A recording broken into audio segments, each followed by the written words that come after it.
Good morning, friends. Continuing our session on the topic of this bond valuation, I see Ashish Gupta, Deputy Director, Board of Studies, will continue our session from the last class, 24th November 2021. So, student, till now we have discussed the basics of the bonds as well as some knowledge about the forward rate structure, term structure. Now, in today's class, we shall also cover up volatility relating to the bond in a detailed manner. Of course, we shall try to touch upon the money market instrument if time will be permit. And student, one important thing I would like to announce here that student, the assignment of the 24th of November has been revised because it was my mistake.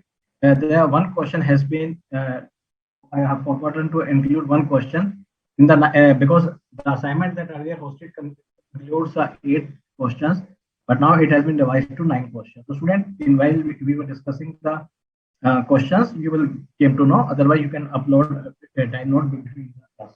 Okay, student. Now I am coming to where we have left. Straightforward, I am coming.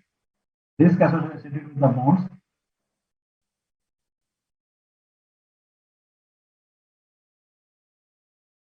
I hope inflation risk must be clear to you. Or otherwise, I can give you. I have shown you here. I can present this in another manner also. Suppose, what do you mean by inflation? Inflation implies the decrease in the value of money. Okay, friend. Now, suppose if continuing my above example, if I say the inflation is 10%, it means after 1 year, what is worth 1100? Okay, because there inflation is 10%. So it is today's value is say 1000. Okay, if it is 1, then 1000 upon 1100. And if I am getting a interest of 8%, it means my wealth will be after 1 year will be 1080. So in the today's term, the value will be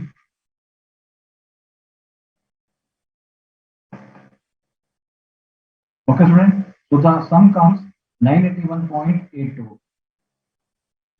So I hope it will be more clear to you. Now, student, I am coming to another risk, exchange rate risk. Now, student, when I was talking about the exchange rate risk, I just give you a very simple example. Student, somewhere around 2008, the exchange rate was something hovering around 45, that is equal to 1 rupee. Of course, there is a separate chapter for this foreign exchange risk management where you will get more exposure. For the sake of clarity, you may be aware that nowadays there is a common talk that the dollar is going to strong because dollar is hovering around somewhere around 74, 75. But I am talking about 2008 when the dollar was hovering around 45. Okay. So what happened? Many companies gone for the external commercial borrowing route and they borrowed the money. So somewhere the rate may be around say 4%. I think it may be 5%. Okay, whereas in India the rate was somewhere around 10%. So they thought, why should not we take the benefit of 5% lower interest rate? Of course, they have gone for the same. So what happened? Of course, when at the time of refund of the loan, somewhere around 2013, the dollar has came to around 57. So what happened? Whatever the benefit they have earned on a 5%, it has been wiped out by this rupee weakness.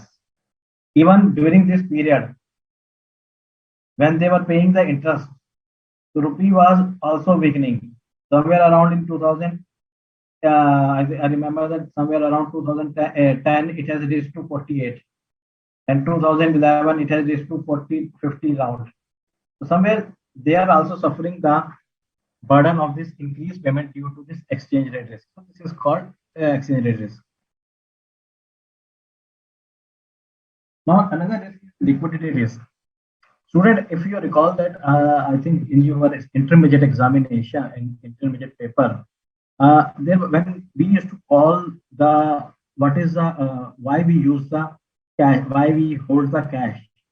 So holding the cash, because there was a inverted relationship. More you hold the cash, you lose the opportunity. You incur the more opportunity loss, because if you are supposed you have deposited 1 lakh rupee for your for your in your cash has been you have deposited in your safe. Okay, after 5 years, if you bring out this cash, 1 lakh rupees, so its value may not be the same as it has value today. So you are losing some opportunity cash, opportunity profits. So that's why liquidity is also, but when we used to call why we should hold the cash, of course, you are holding the cash for the liquidity reason. So liquidity is mainly associated with the secondary market.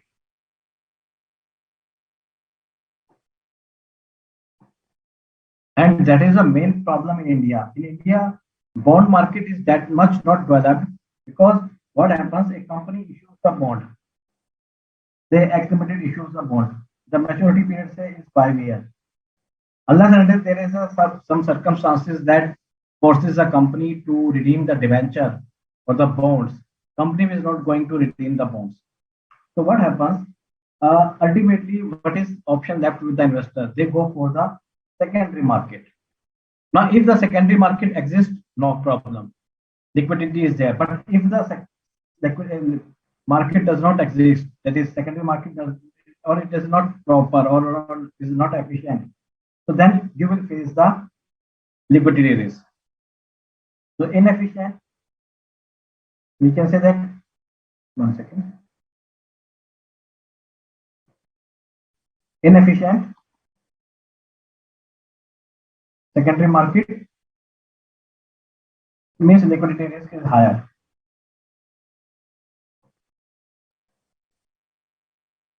So that's the one other. Then there is the event risk. Event risk is normally associated with some particular kind of an event.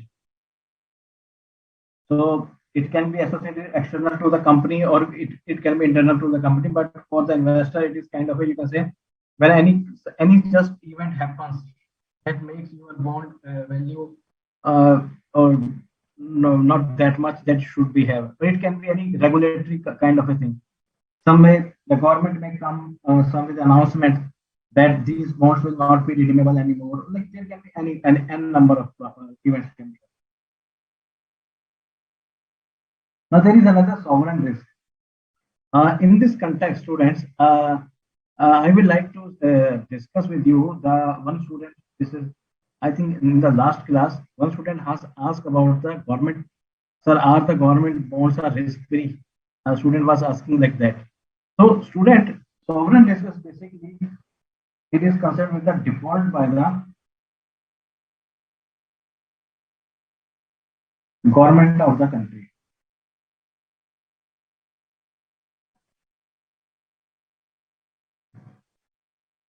Of course, in the last class, one student was asking that, sir, is the government of India bonds are risk free? And I said that yes, of course, it is risk free.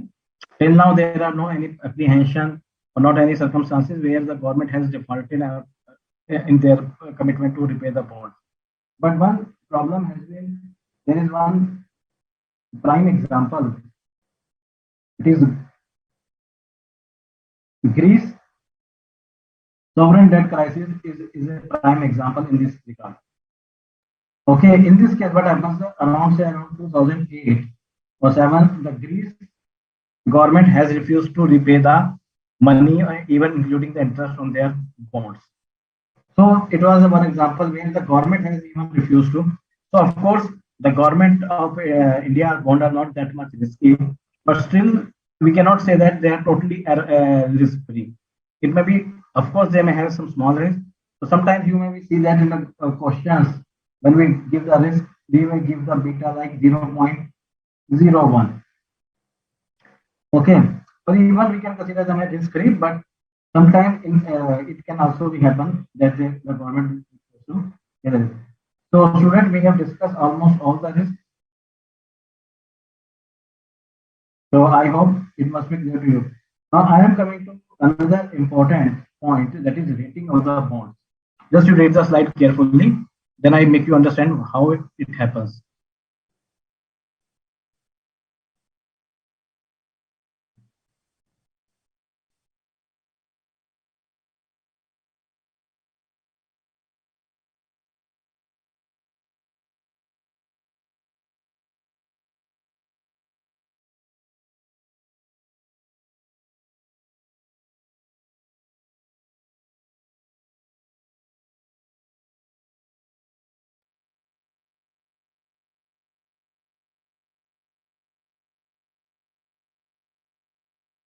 Okay, student. Now, as mentioned, so generally bonds are provided credit rating by independent credit rating agencies gauging the default risk or the credit risk.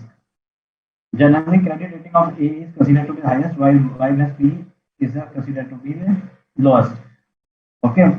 According to the poor rating, higher will be the credit risk,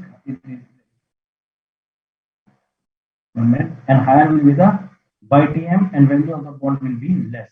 Now, it is a very interesting concept. See, student, what happens? Every company who are in the they are going to issue the bonds, so they have to obtain a credit rating from any independent credit rating agency.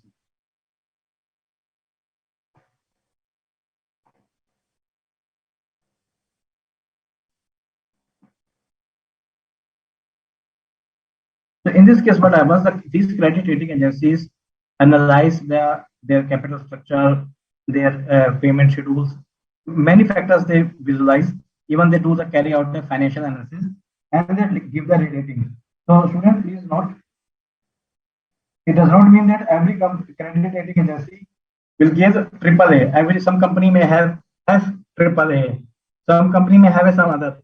So, but it is considered that any company can give the rating like that. Normally, their suffix are AA, then it is becomes A like that, then it is BB like that. Here it comes like that.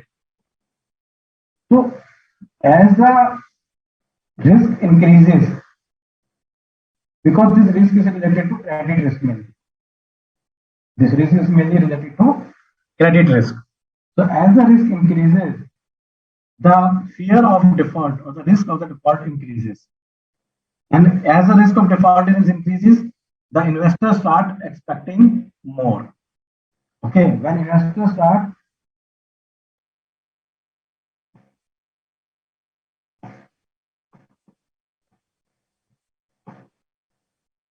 expecting more, what they will do? They will add risk premium.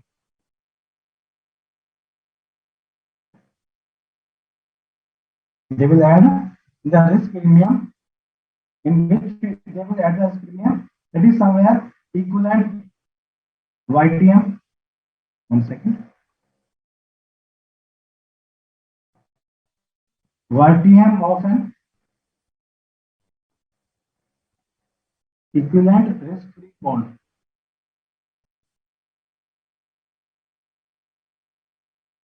So we cannot say credit risk-free. It's somewhere equivalent. We can say what it will be better if YTM of the equivalent bond, because risk-free will be the we can use government. Somewhere we can both way we can use. I think I can write like that. It will be better to say equivalent or risk-free. Both what we can use, because somewhere we always use these terms also. Okay, they start adding the points, risk premium, and this risk premium are added in the form of spreads. These risk premium are added in the form of spread. Okay, student. So we shall solve one question on the same. Then you will come to know about the nitty-gritty. Now, student, with this, I'm just switching over to the assignment. Okay, assignment questions. We first shall discuss the questions of conversion. Then there is a one question on this rating. And if you have any doubt, etc., please discuss with me, because once your doubt will be clear, then you will it will help you to make understand the concept in a very effective manner. And student, so far as a credit rating is concerned, here although it is earlier in the old scheme, it was a part of the syllabus, but now it is no more a part of the syllabus. Please remember that credit rating agencies normally carry out the credit rating at the request of the issuer of the bond, or it can be done by any other party who is requesting the same. And one or two more important aspect that the credit rating is not for an indefinite period. Normally, they are kept on revising. Even what happens in case some event happens, So the one credit rating agency may revise their credit rating at their own suo moto. In this connection, I would like to refer, if you can refer one case, I think it was IFLS fiasco. And in this case, and I think there was one DHFL fiasco. So in these both cases, I wrote exactly the IFLS or somewhere. In these cases, what happened? The credit rating, the role of credit rating is questionable.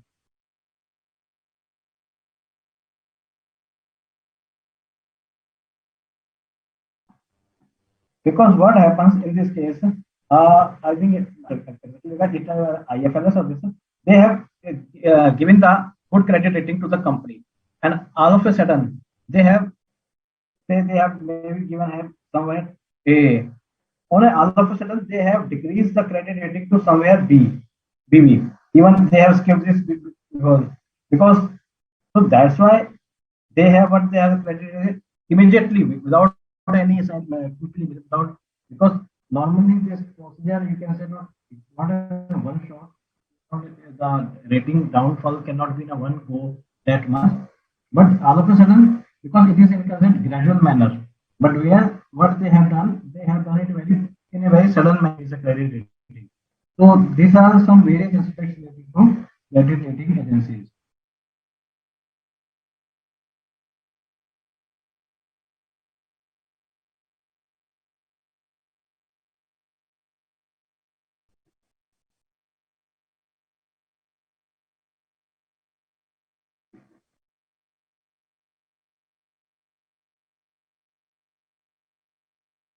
Now, student, let us start solving the questions of the mode conversion of the modes. I have discussed all the terms with you. Now I am starting with the assignment. Please read the question carefully. Then I start solving the same.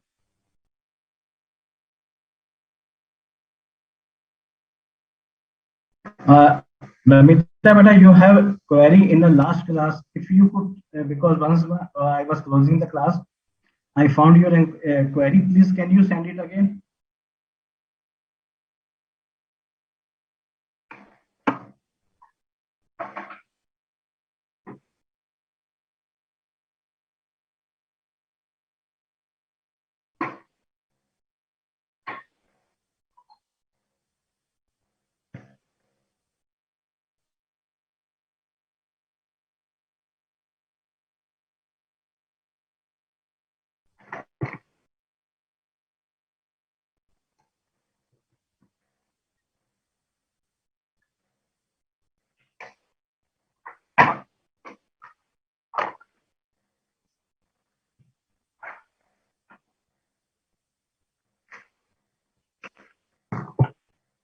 Now, student, first of all, says that the data given below relates to the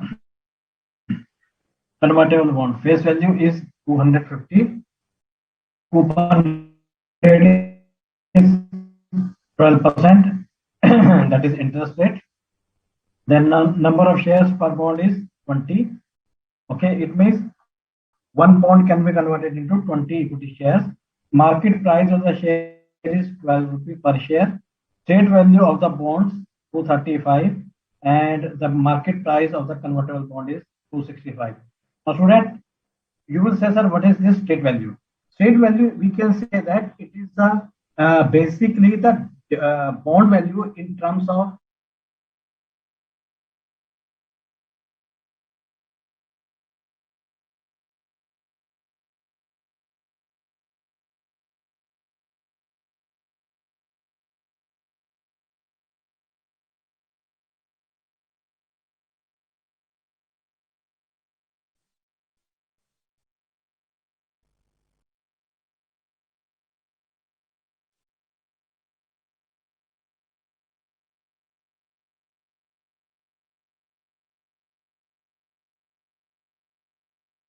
Nisarg,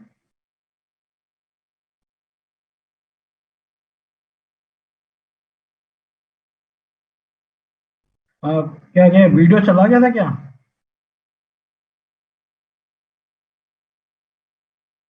अच्छा मेरे यहाँ से of हो गया था, चलो ठीक है, तो अब आ रहा है ना? ठीक है।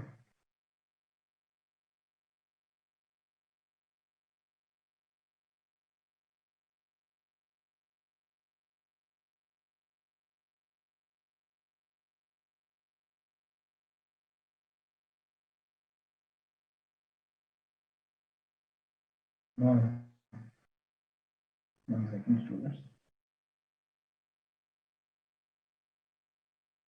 Now here, what is this state value? State value beta means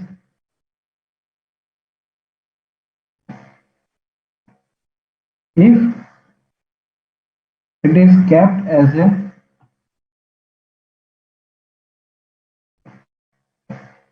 bond solely, or the value of bond without conversion option. Because we view the investment, we view the bond as simply an investment. That is, we compute the PV of interest plus PV of principal repayment. That is the state value. Okay.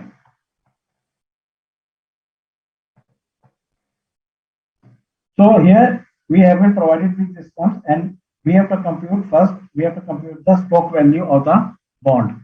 Stock value of the bond means if exactly we today buy the bond and get it converted, then what will be its value? So as in the formula, I said that it is simply the market price of share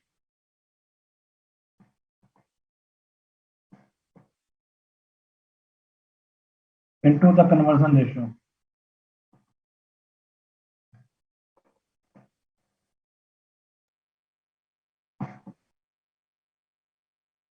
So our market price of the share is rupees 12 and conversion ratio is 20.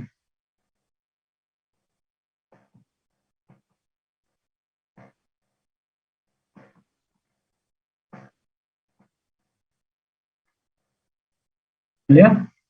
Now I move further. Next, it asks for what is the percentage of the downside risk. Okay. Now, what is the percentage of downside risk means?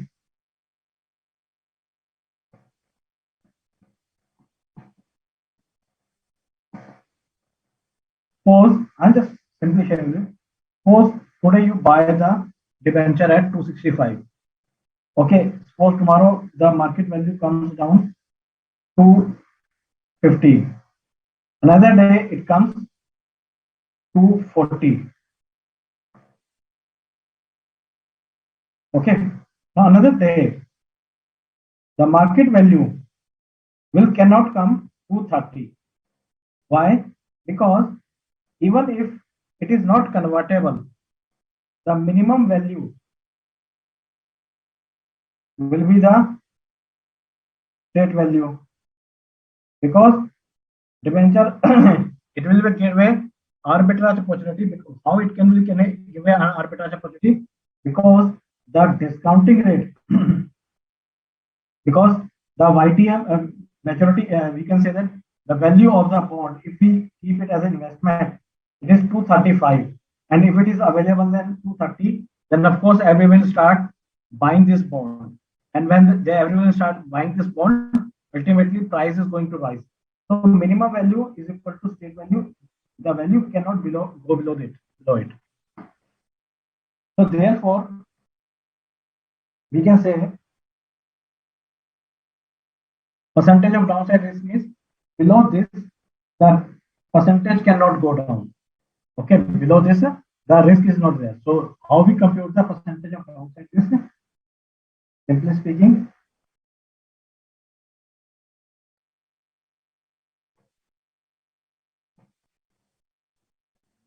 market price of bond minus conversion value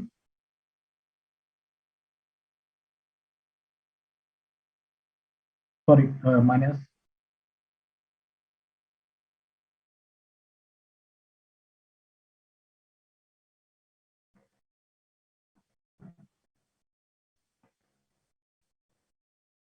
Straight value.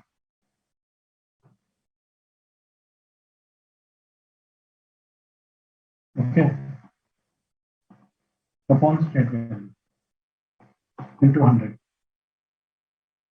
So our market price for the bond is 265, 235.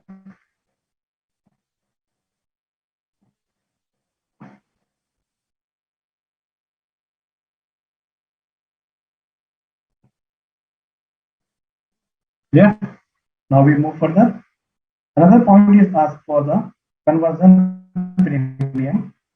Conversion premium means if we are taking the route of, instead of buying the share, because it may be possible that the share may not be available in the market. So what we do, we take a conversion premium route. We take a conversion premium. We take a conversion route. In that case, how much I am paying for a one debenture? 265. And my, sorry, I'm just write down the formula here.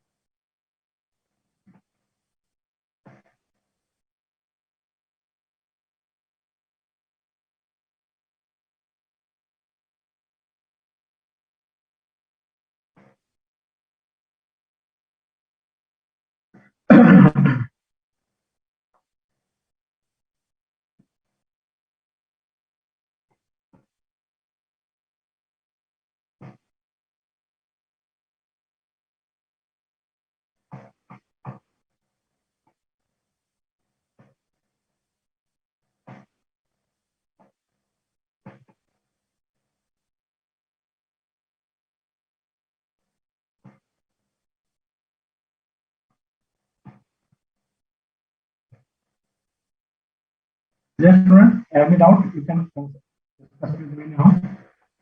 Now I'm coming to fourth point. Now fourth one, it says conversion parity price. Conversion parity price, or we, it can also be said that, as I told you in the last class, it is the price of indifference, or we can say it is a kind of a break-even price, below which at this price we can say not break-even will not be suitable, more suitable will be the indifference price, where they can go for any option. Okay, students. Now what will be the formula for this? Is the formula.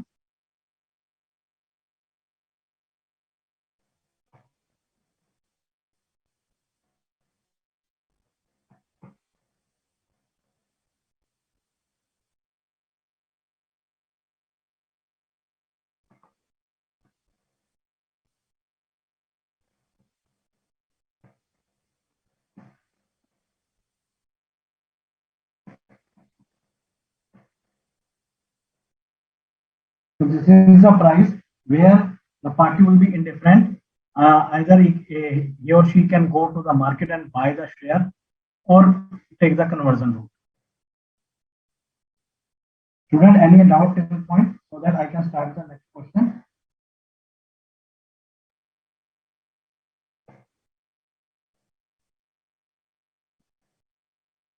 Just read the question carefully.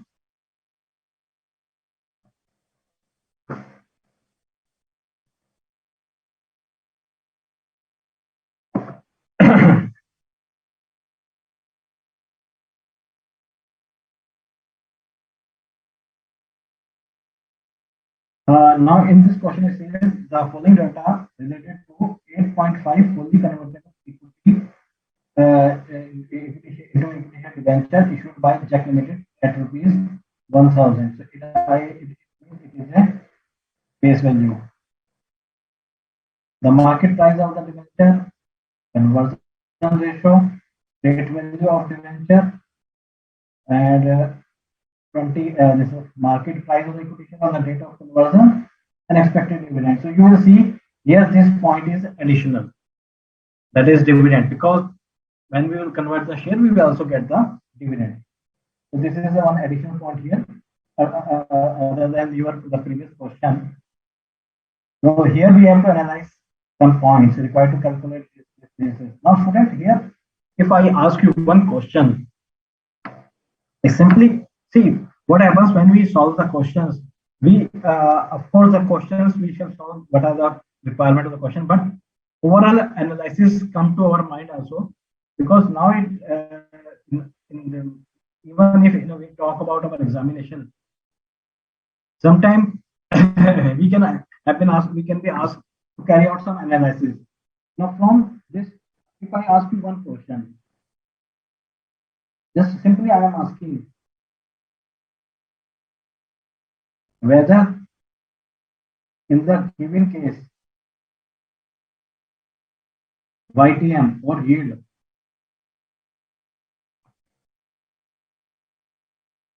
is higher than coupon rate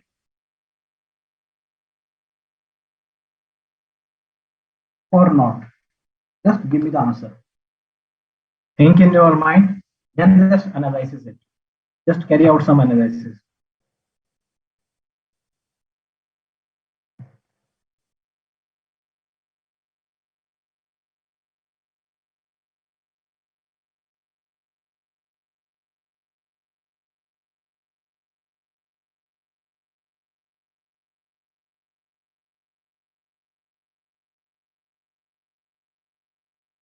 Yes, Mohawk has given. Mohawk has given the correct answer. Yes, better. It is in the given case the YTM is higher than coupon rate. Why? Because see, the market price of the debenture is 900. That is less than market price is less than your face value. Another hint that your straight value of the debenture is also less than your, or we can say intrinsic value is less than our face value. So all these give hint that the YTM may be somewhere higher. Okay, student. Now we start solving the quickly questions, part of the question one by one quickly. First, conversion value of the vector. Of course, I'm not writing down the formula. Our ratio is 30, and the price of market price of the is 25. Simply speaking. But student, please remember in the examination you will have to mention the formula.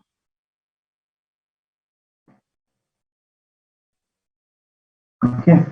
The next, market conversion price, or we can say conversion parity price.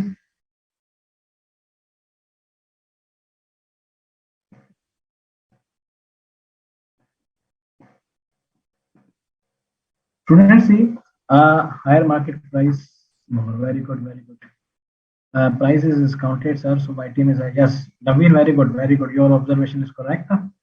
Harshad, higher market price, more. I think you want to say higher YTM. Okay, better.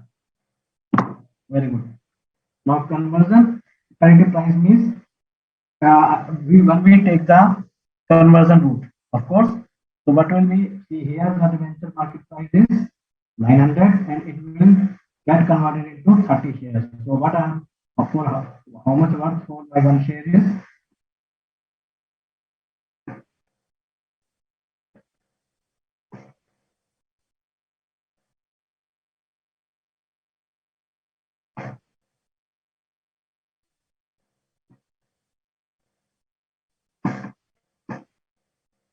next is conversion parity price.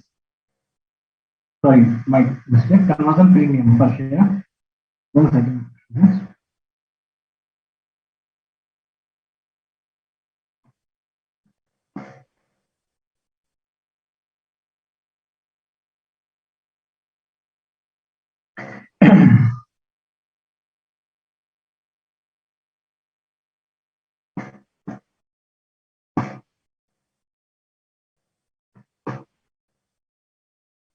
In this case, if I have taken the route of the conversion, I am paying rupees 30 for the share that is available in the market at 25. Of course, I am paying rupees 5 more.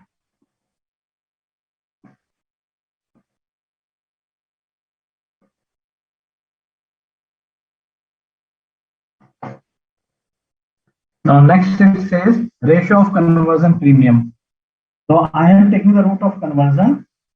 So how much I am paying for this conversion route per share?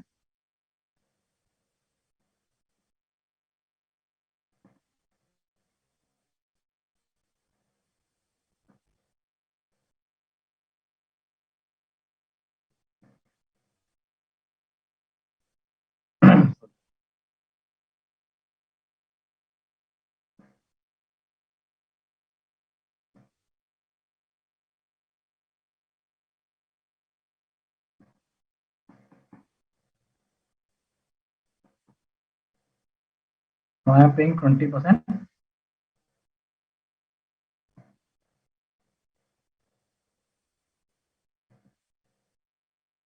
Now premium over straight value, very simple. Even it is clearly indicating itself, it is clearly indicating, you know, to remember even the formula.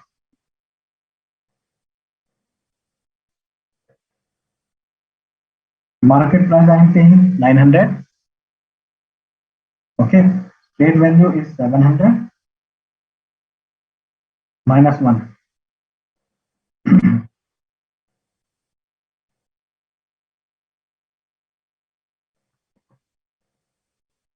Or it can be said like that 900 minus 700, that is premium over street value, upon 700 into 100. Same way I can present like that. Anyway, whatever the method I use.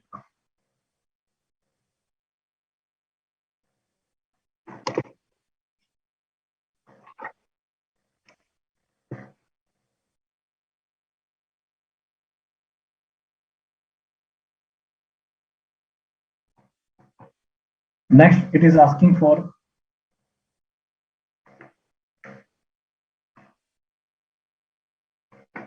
favorable income differential per share.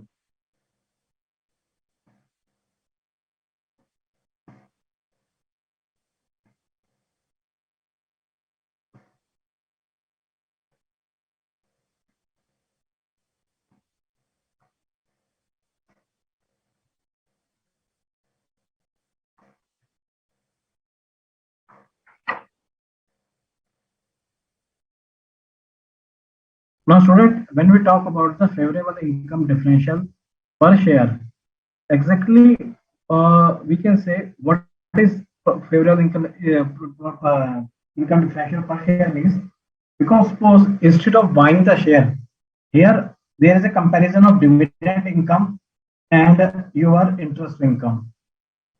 See, when a company, when an investor is buying the, because till now we have discussed what is the market value and what is the street value. Here, this income differential is mainly related to your regular income.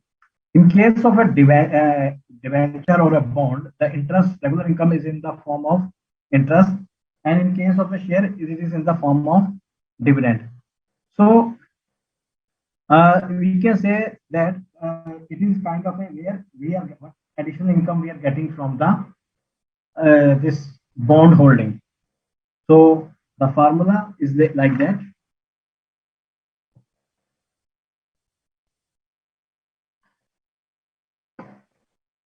I'm just writing the formula: coupon interest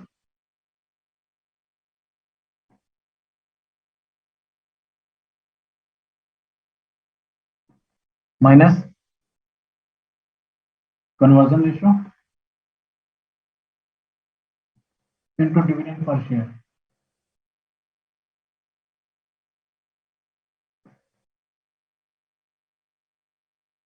divided by conversion ratio.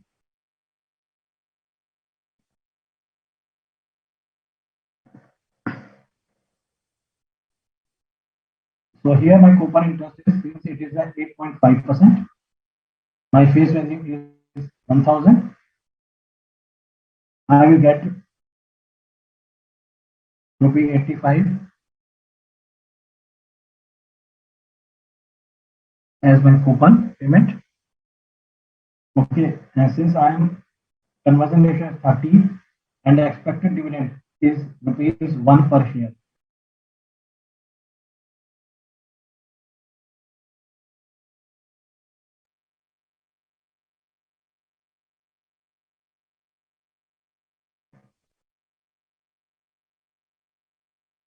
So overall, what the income I am getting, additional income I am getting from the holding the bond is rupees 1.883. So I am getting this additional income by holding the bonds.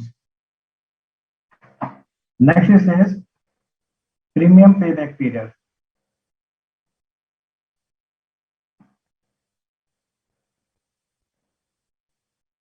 Student, here I need your attention more. In most of the question, you will see that the market price of the bond, here it is 900, and it is, if we go by the conversion ratio, so it was 750. So you will see that most of the cases, the debenture value or the bond value market price is more than your conversion price. So why it is so? Because it is carrying it may be possible that it may be carrying the higher coupon payment. See student, if you just think practically also this point, when we talk about the equity shares, what are the main source of income from equity shares? Is that dividend? No. Of course, dividend plays a role. But please, if you just analyze, you will came to know that the dividend plays a role, but that not much role. Why? Because I just give you a very small example. A company share may be trading at say 4,000 rupees, but its face value may be rupees 10. So tomorrow company says,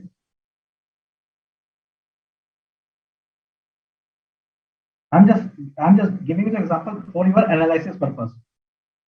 Suppose the market price of this share is 5,000. The face value of this share is rupees 10.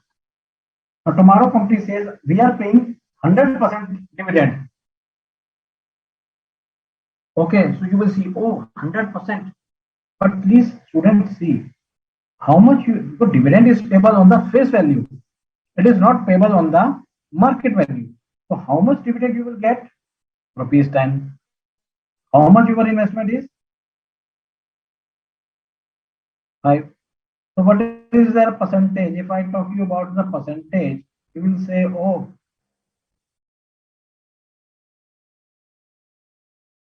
it is somewhere around 200 this, or in percentage form, if I say,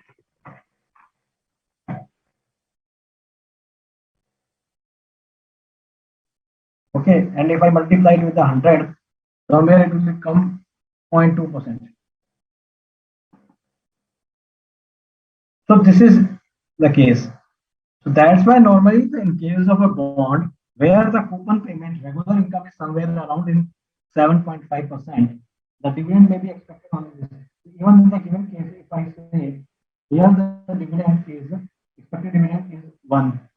Okay, the market price is 70.25. So what is the return?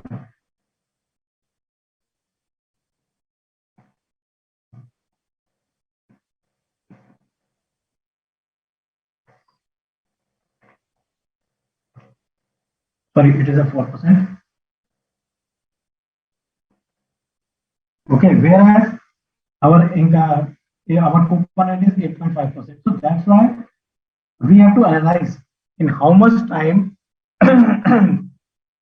this premium will be repay back, will be paid back to us, because we are paying higher amount for the bond.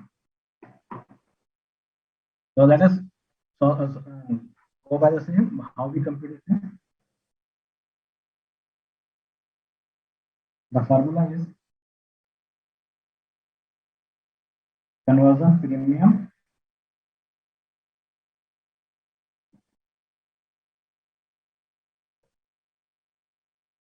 per share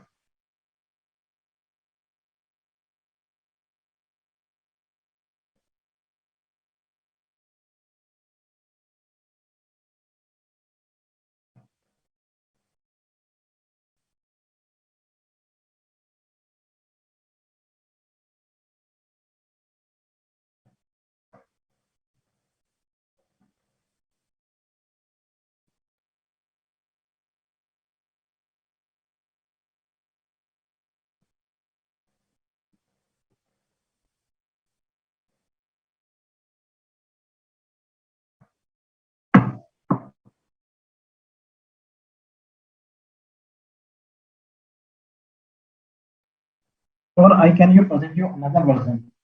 It will be very helpful to recall, remember the same. Bond price. Student, you will not get this formula in the books, any book. Market price of per share in the conversion into conversion ratio.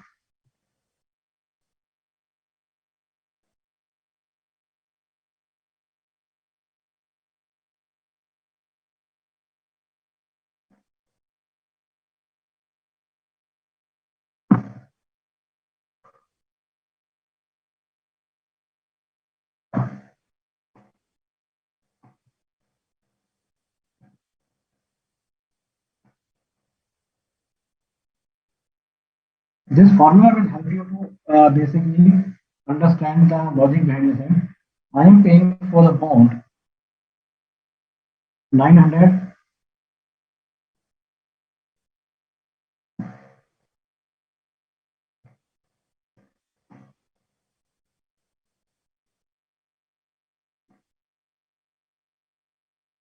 for a share of 20 and I will get 30 shares. And my coupon income is 85. If I go for this option, I'm getting this. So it is kind of a comparison.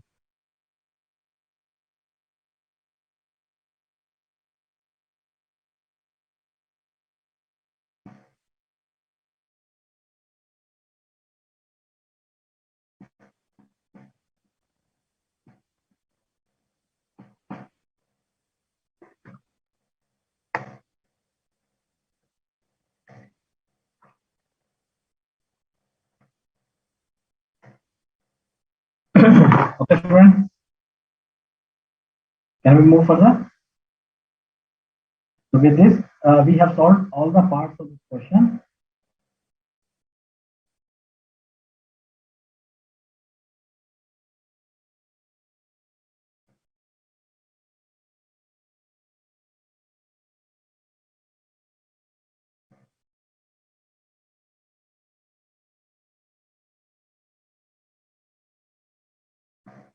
Now, student, this question please consider as your homework. Okay, because this is a question you are getting just similar to other questions. So please, now here only one thing you can just to mention that there is one small requirement, that is calculation of state value. So I am just solving the state value here so that you can remaining question you can do at your own.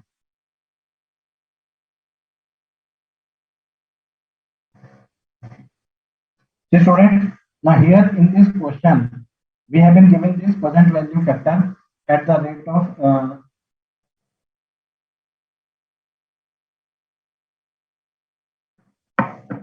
second. 1 second.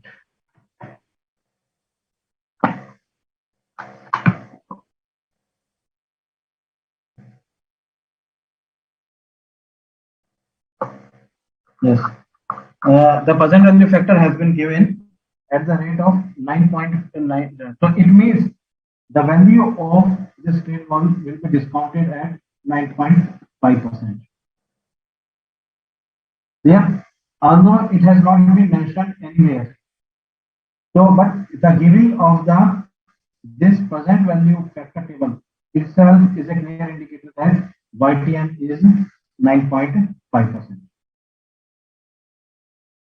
So first of all, we compute the state value, then remaining question you solve at your own.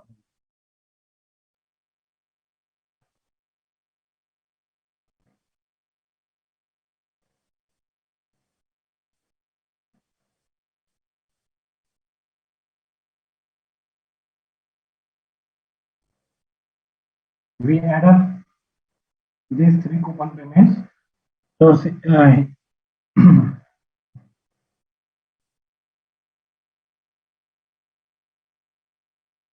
or we can solve like that.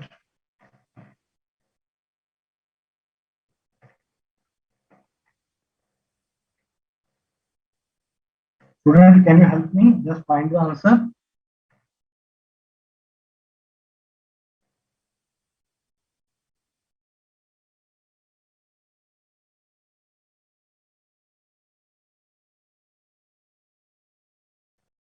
and the face value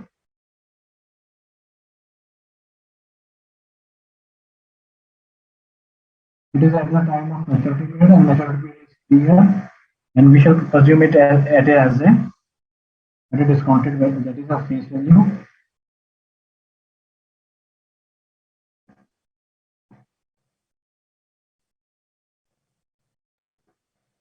Please find the answer.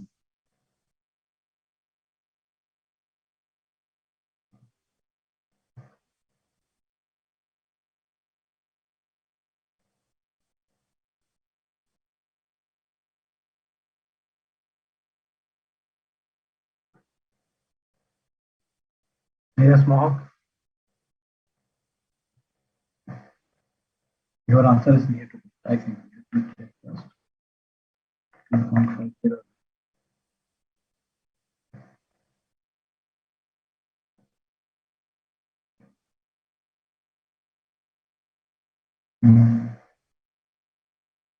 Yes, Naveen, your answer is correct. Nearby, but you have rounded it off. Yes, Ajit, your answer is correct. Naveen, beta, I will like to here mention that it is always better you don't round off up to 00, make it up to 2 decimal point. Okay.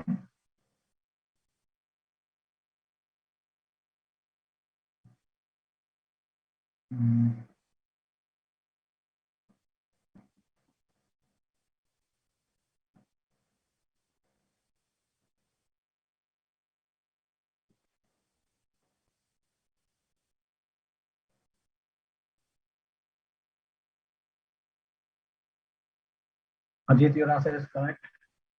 Neha, your answer is also correct. Very good, beta. Keep it up. So, rest of the question, student, you solve it on your own.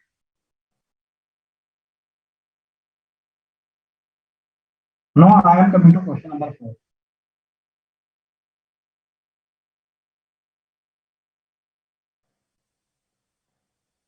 It is related to your credit rating.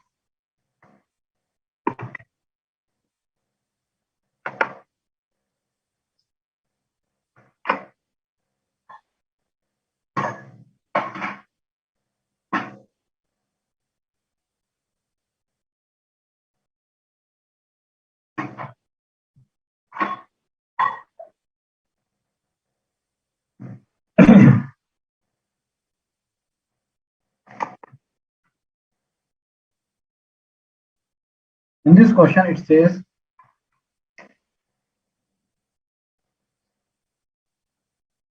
based on the credit rating of bond, Mr. Z has decided to apply the following discounting rate for valuing the bonds. Now, triple A rating is this 364 days T bill, that is treasury bill, that is issued by the government, and it is a kind of a money market instrument because the duration is less than, it is up to 1 year only, plus 3% spread points. Now, student, sometimes it can also be presented like that, 300 basis points. Please remember.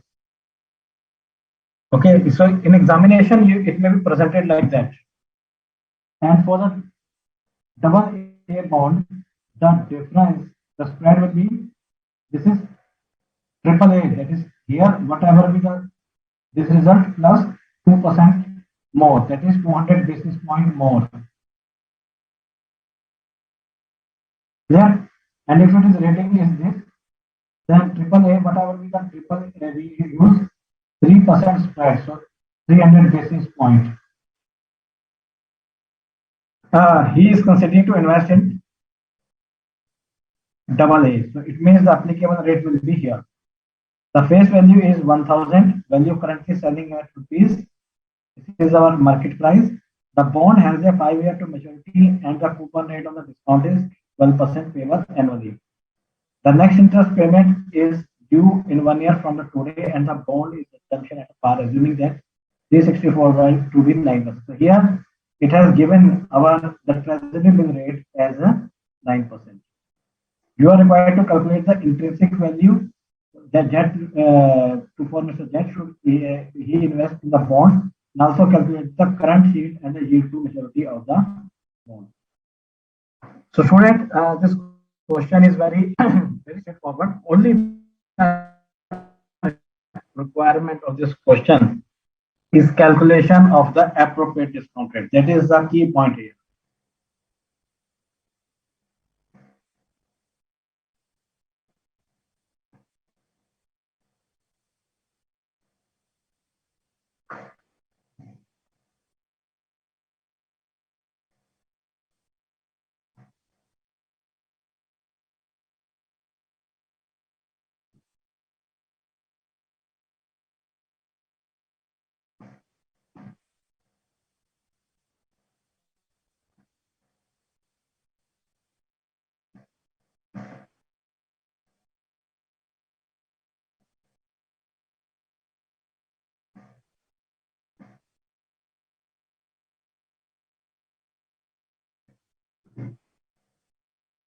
Okay, why? Because for a triple A, it is a spread 3%. So this is discounting rate for the triple A. However, we are opting for a double A, so we shall add this much of spread point, and the PV factor will come 14. Okay, now simply we discount. First of all, we have to compute the intrinsic value.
The applicable rate will be discounted rate will be 14%.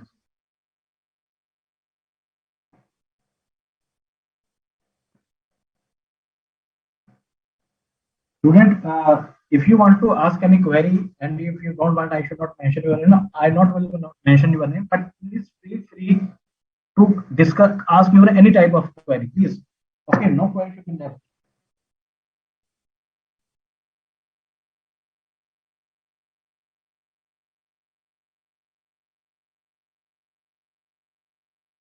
Okay, student, now cash flow will be 150 coupon.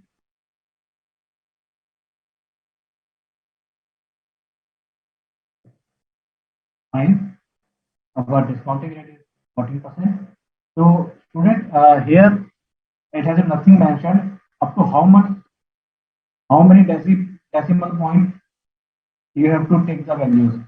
So in that case, I told you normally it is always better you consider up to 3 decimal points.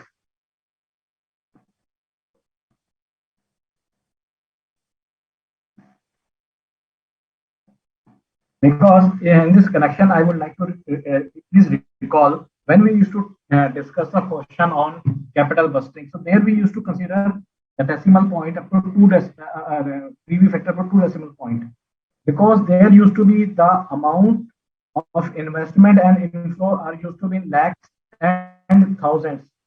Okay, in the crores or lakhs.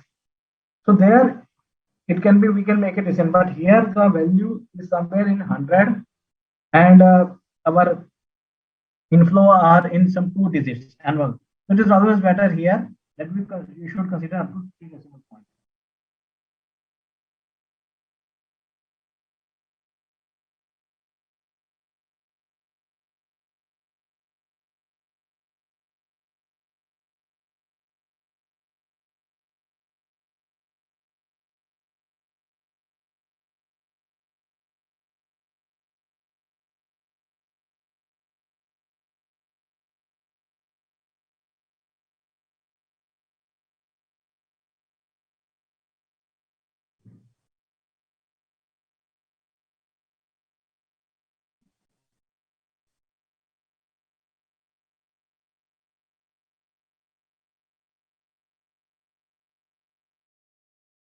Sorry.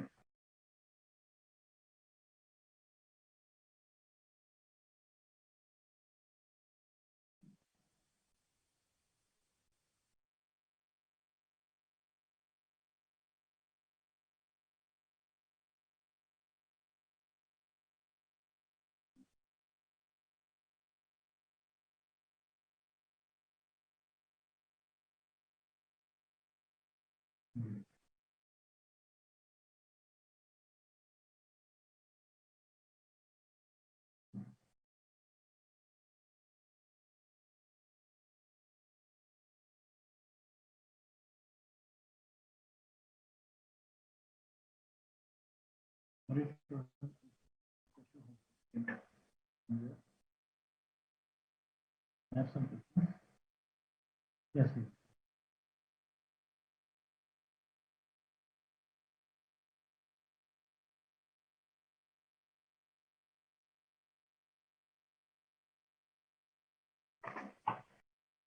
Okay, so the value will be,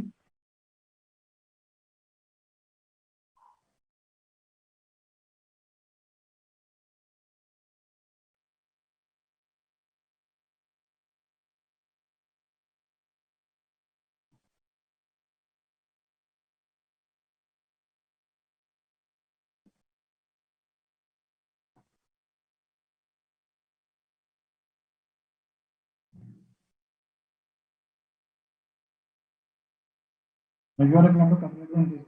What, Mr. Now here the selling price is 1025. Okay, and we have computed the street value. It means thus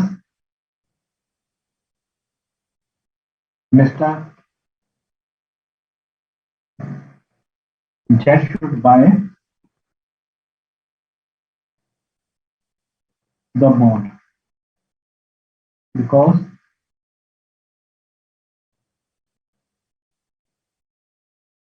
the street value or intrinsic value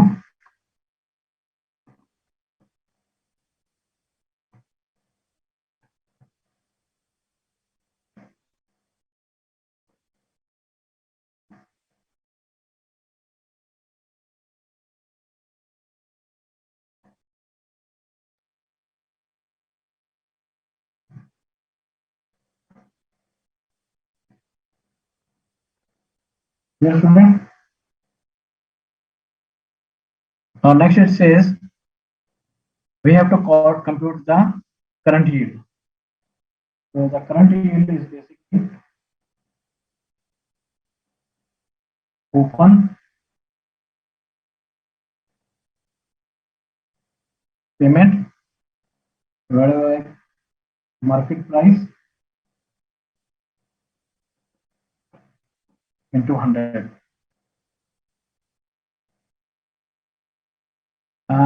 Naveen is asking, sir, if the question is simply given this premium is 10%, how should we calculate 3%?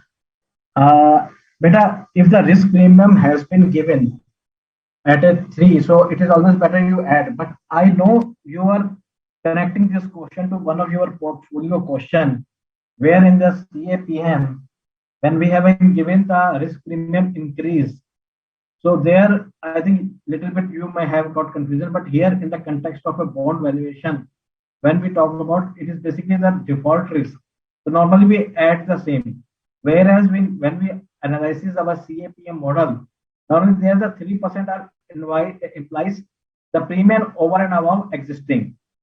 Okay, so I got your concern. I maybe you linking the whether your board portfolio management, but here you will add the same.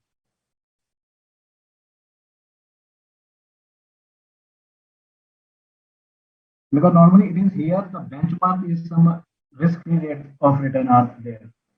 Whereas in CAPM, or everything has already been accounted for.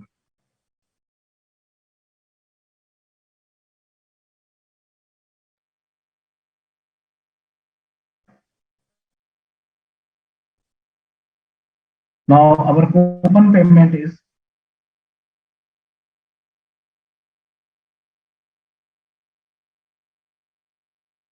15%. So for the 1,000 rupee bond, the face value, the coupon payment will be, and current market price is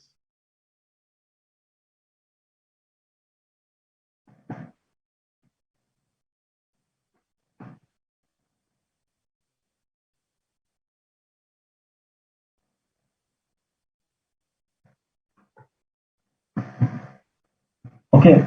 Now next it says we have to compute the yield to maturity of the bond. Now student here you can take randomly any rate, but please always remember I am just giving you a tip or simple tip.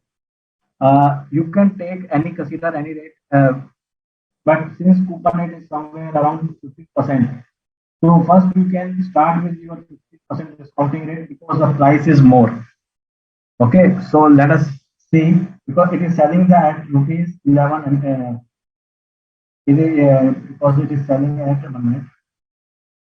Yeah, so we can first discount it at somewhere around 15%. So first of all, let us discount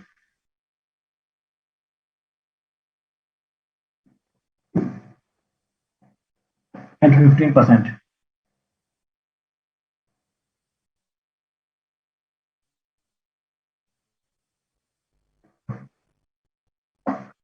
Let us discount it at 15%. So P is equal to coupon rate 15%. Present value factor annuity factor is 15% for the period of say it is 4 years plus rupees 1150. That is for your maturity period. That is coupon plus this. It is 50 into 5. So our coupon payment is 150 and our factor is 2.855.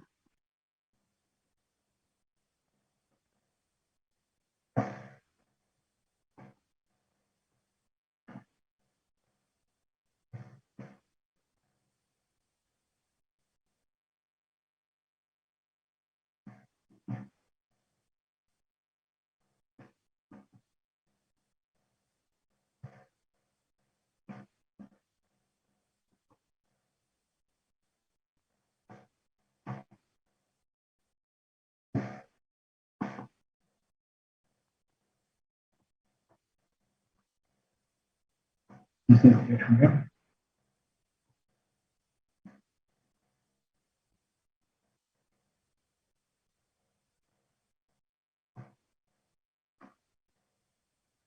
So somewhere we can say that it is nearby 1,000, and but our market price is. We can find out. We can do one thing. We can find out because our market price is somewhere around. 1 second.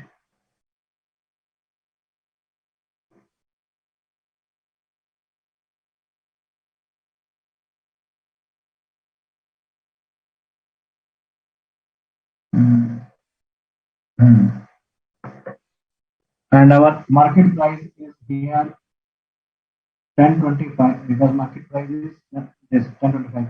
So our NPV we can say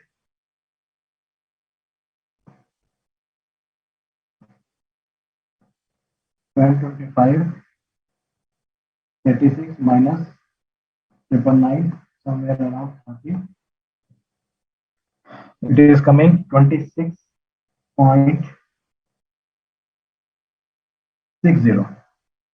Sorry, 06.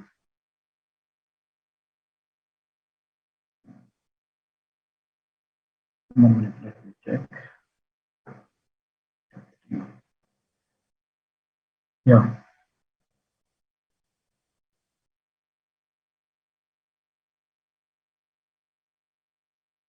It is better 80. I'm just committing.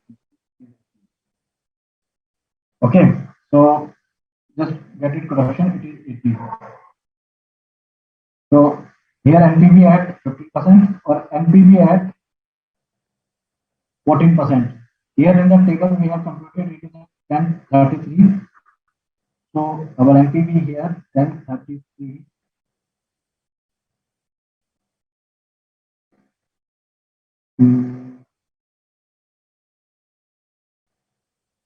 Student, I think we can do one thing. We will take it reverse way. So it will become minus 1023 by this. The figure comes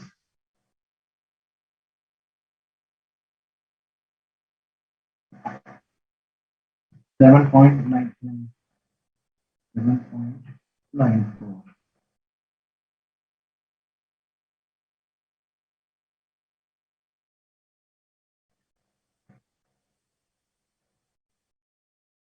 The figure comes this. Student, please consider it the other way because the figure will be negative. Here the figure is positive. So now let us use the interpolation formula.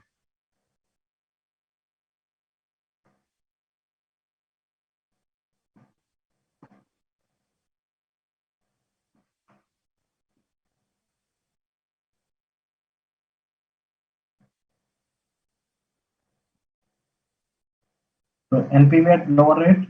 This is our lower rate, 7.94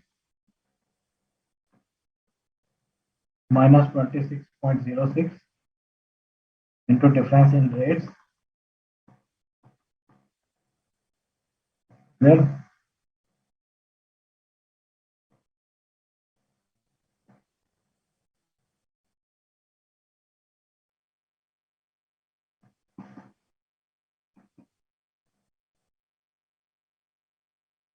sorry, my this here I have to write lower rate plus, so it will come 14.21. Just add it. I'm just writing it here.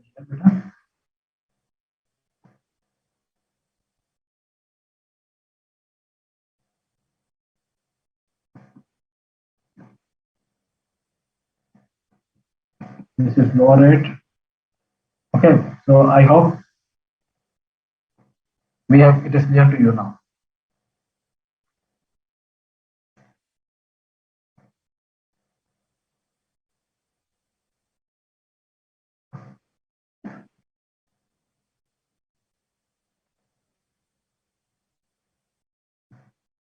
Okay, students, have you any doubt till this point?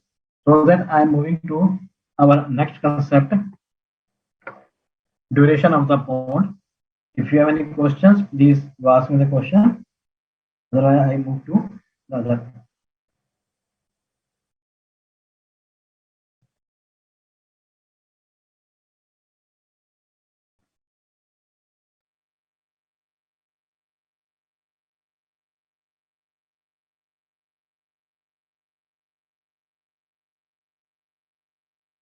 Just read the slide carefully.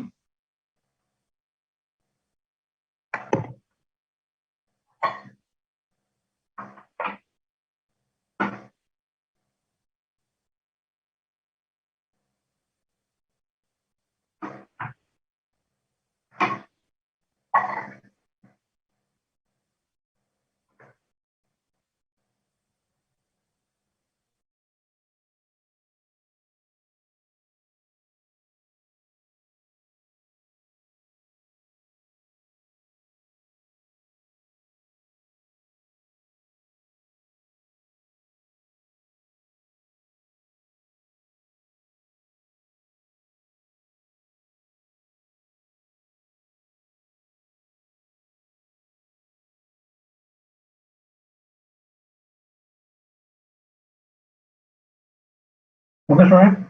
Now, what is exactly we mean by the duration? Student, what happens when we buy the bond? It is just kind of a, like you can say kind of a payback period.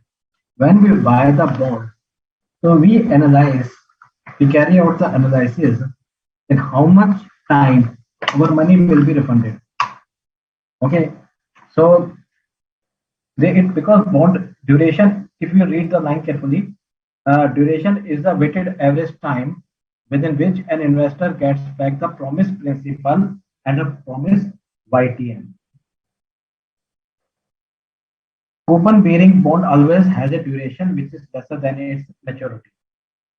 That's why higher the coupon, the rate, lesser will be the duration, and higher will be the yield to maturity, lower will be the duration of the bond. Students, when basically what happens when we buy the share, if you read this another slide, it will be more clear to you.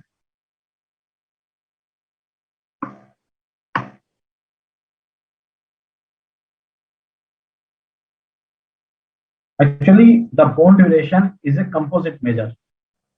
First purpose of using the bond duration is to know the time in which time our money we got our money back at some particular YTM, that is yield. If we are following one YTM, then in how much time our money will be back. Okay. Now another purpose to use the duration is to measure the sensitivity of the volatility or the sensitivity or the volatility of the bond. So student, I'm just taking you just this slide. In this slide, first slide is saying how quickly a bond will repay its true cost. Because whenever we buy the bond, coupon bond, it pays us a coupon at some period of time, then principal plus interest it pays back. Now we have to see in how much time our money will be come back. It may be at this point because the actual bond duration will be less than is the coupon period. Okay, that as is mentioned then, coupon bearing always has a lesser one, which is always be the lesser. So and that's why what happens in coupon bearing bond, but in zero coupon bond, the duration will be the same. There will be no, it will not be lesser. So this is the another side of coin of this point.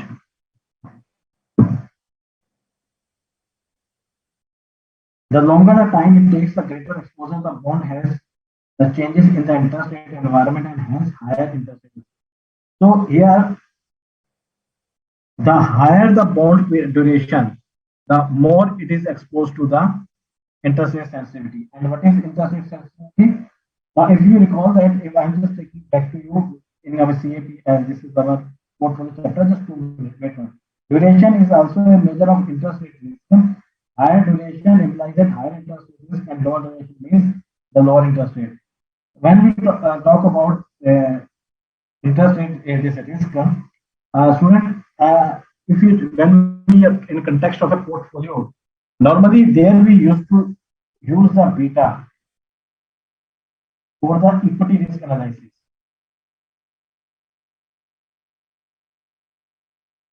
If you recall that, there we used to take the equity risk for equity risk, we used to consider the beta. Here we use the bond duration. Okay, we use the bond duration to measure the interest risk of a bond. Because what happens, the higher the bond duration, higher it will be, more it will be exposed to the interest rate risk. And that's why the more will be the risk. So accordingly, we use the bond duration concept, Macaulay duration. The formula measures the number of days or the year required to recover the true cost of the bond, considering the present value of all coupon and the principal reward received in the future. So student, if you just read out this definition, it will give you the hint how the bond's duration is computed. You not to keep mug up the formulas. As I told you in the beginning of our class, in the first session, please remember this SFM paper, there are not that much of formula as it is humored normally. It is basically a only simple understanding of the logic this paper involves. So basically, Macaulay derivation has been coined this term in somewhere around 1938 because in 1938 he has invented this logic. And according to him, one more point he adds here, not only the considering the present value of coupon, bond, and principal repayment in the future, it also gives the weightage.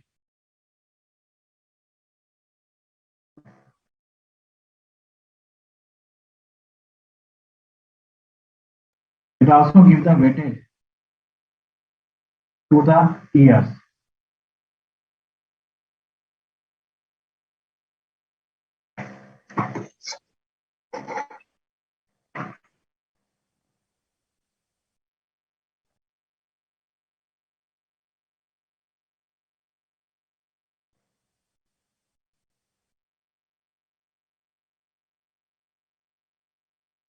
Okay, so I am just showing you by way of some diagram. You can note it down. It is a very helpful diagram for you to understand bond duration.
Okay, student. I'm just giving you a small formula.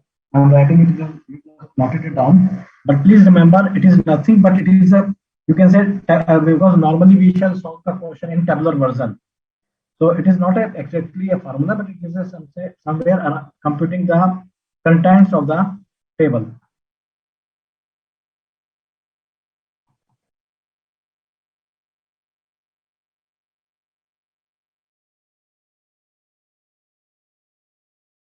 I believe from 1 to n. Student, please remember it is not a formula exactly. It is just only a you can say equation version for your understanding.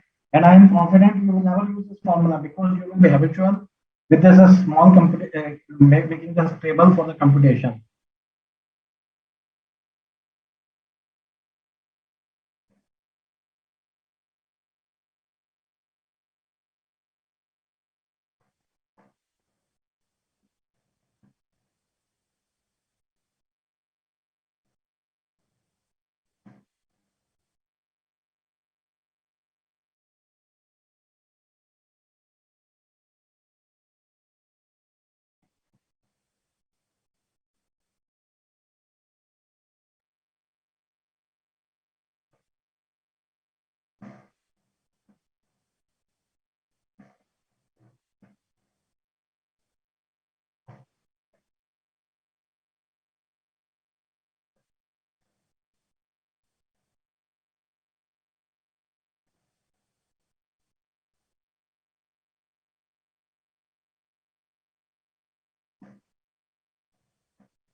Okay, just note it down. But it is ultimately version we shall use in a tabular version.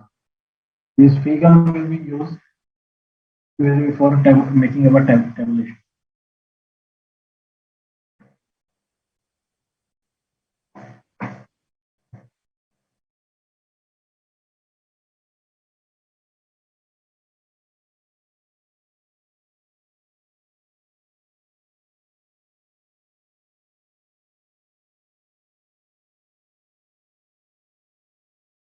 Then there is another concept, modified duration. Just read the slide carefully.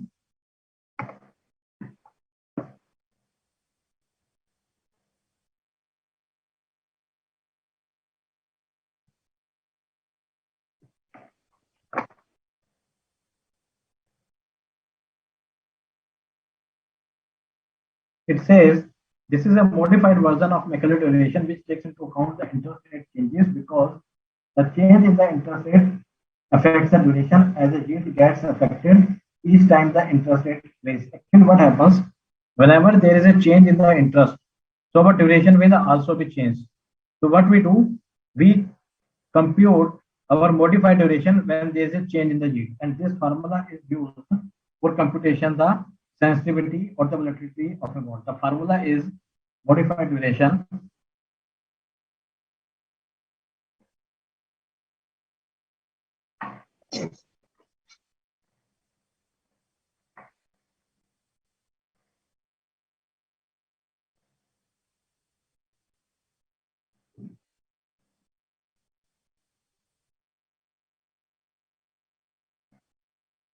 So D is our duration and Y is our yield, and N is basically the compounding in the year, number of compounding, if we can say number of compounding in the year. Now say if the coupon payment is semi-annual, coupon payment is semi-annual, so our duration will be in the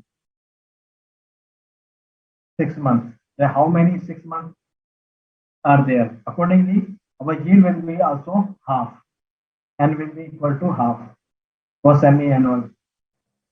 For quarter, N will be 4.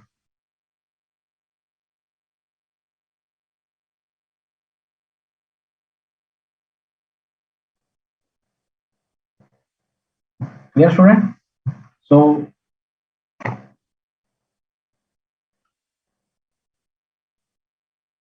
or I can present like that.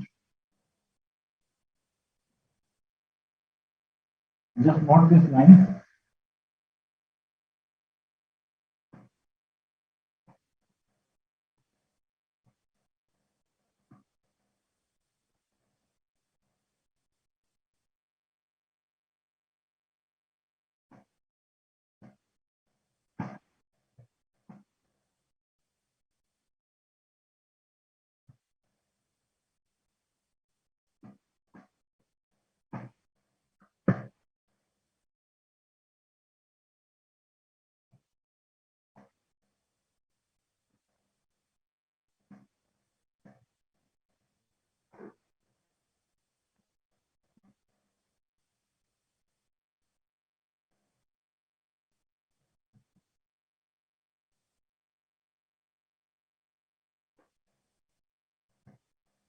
Change in price of bond. Okay. Or we can say like that, minus modified duration into change in yield. It is more precise. Into price.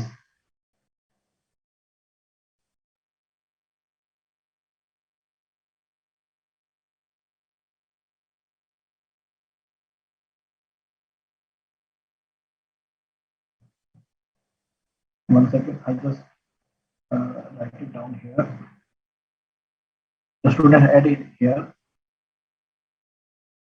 And this minus modified duration into change in yield. This is equal to this. If you want to just present you again.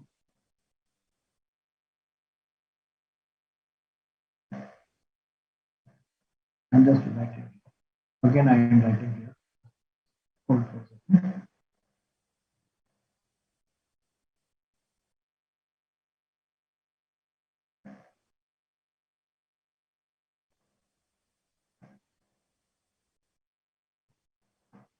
Just make it separate. Now, how we compute the change in the price consequent upon change in the yield.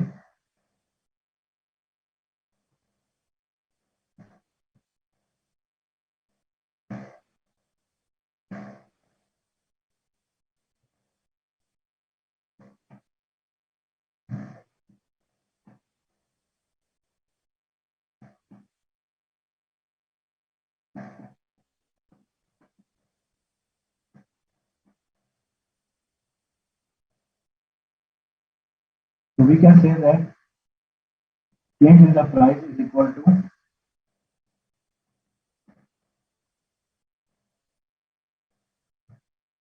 student. Please notice I have put minus sign here. Okay, why I have put a minus sign here?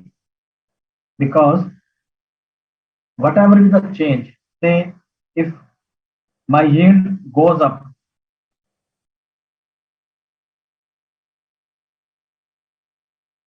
the price of the bond will fall down. So that's why this minus sign is very important.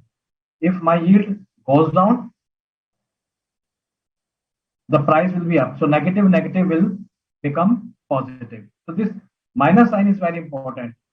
Please take care because it indicates related to your yield impact. Okay, student. So this is a concept relating to modified duration. Now, before I discuss the convexity adjustment, I think we can go for a break. Then I will discuss with you. First, I will discuss with some question. Then I will come to the convexity. Okay, student. Now it is 8:35. I will come back around join back you around 8:45. Okay, students. Let's have a break for 10 minutes. Okay. Now, student, before going for a break, I have discussed. I have told that we first of all we shall discuss, then we shall do our convexity analysis.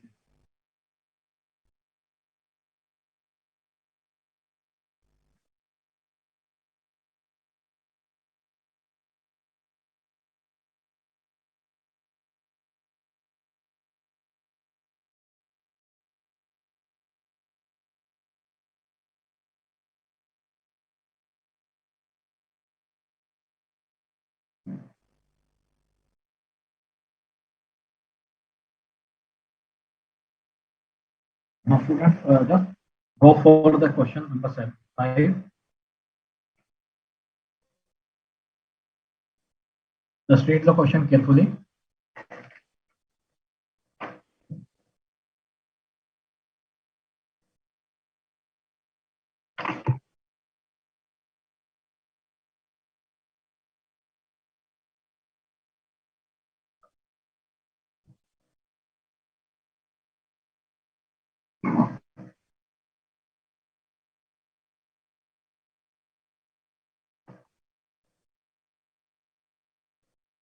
Now, in this question, it says consider a bond selling at par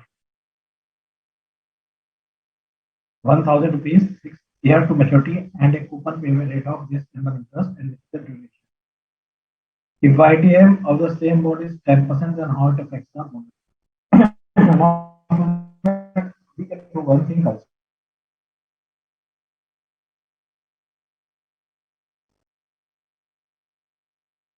Just I discuss with you one question so that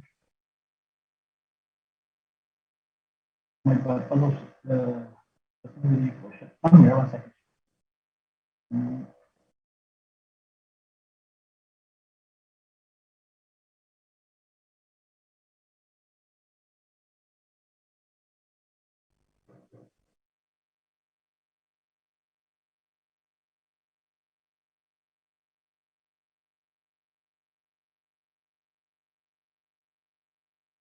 Okay, friend, let us first discuss the question number 8.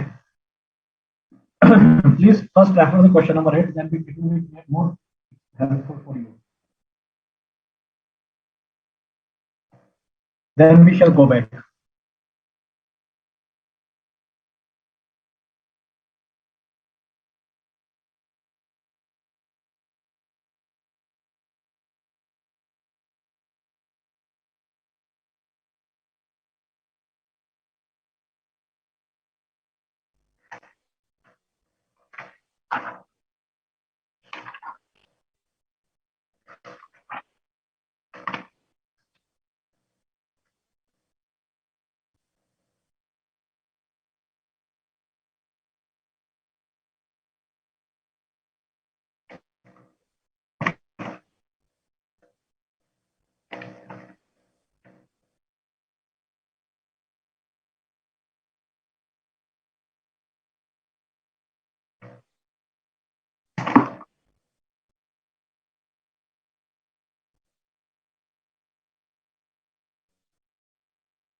Now, student, it says that the face value of the bond is 1000, 11% coupon, year to maturity, redemption value, and year to maturity is 15%. And here it has been mentioned, round off your answer to 3 decimal point. Calculate the following in respect of the bond. First of all, it asks the current market price and that too at the yield of 15%, where the coupon rate is 11%. Okay, student. Now let us compute the decimal market price of the first year question of this question.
Now here the year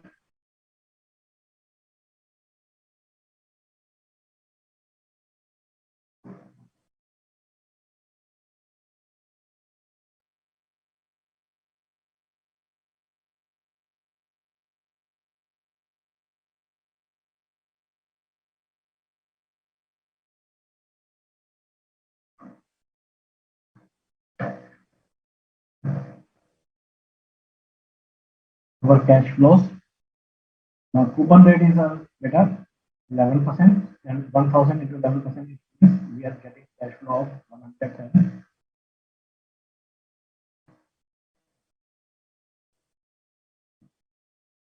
And in the maturity year principal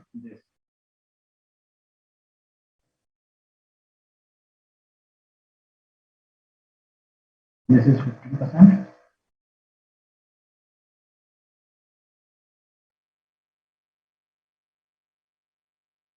Here it has been mentioned that make calculation up to 3 decimal points. It is itself is an indicator that we can take the decimal, that is rounding of the PV factors up to.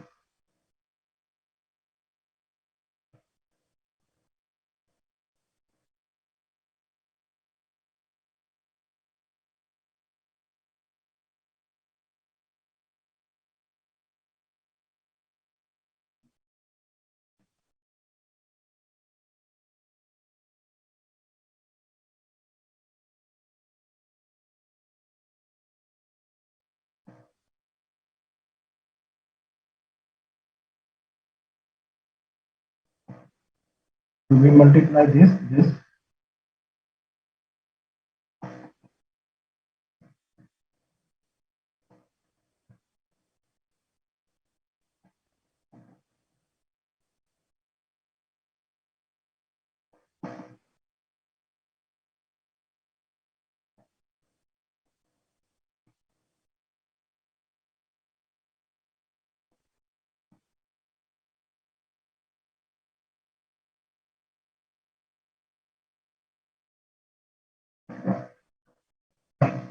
Okay, student.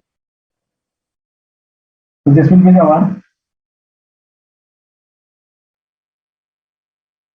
the present value, or we can say market price of the bond. There is in the book, in our study material, you will find there is another shortcut formula we have used.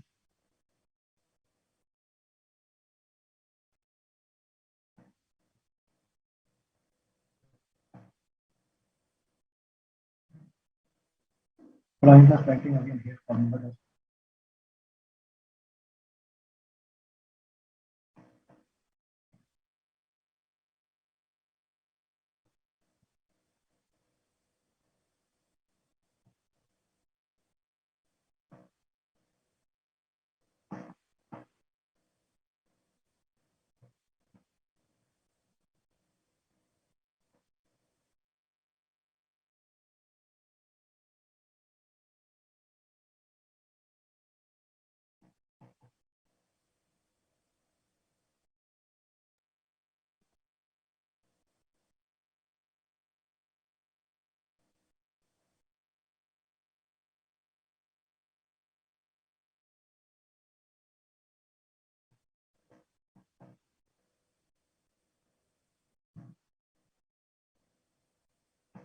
That act with the market value.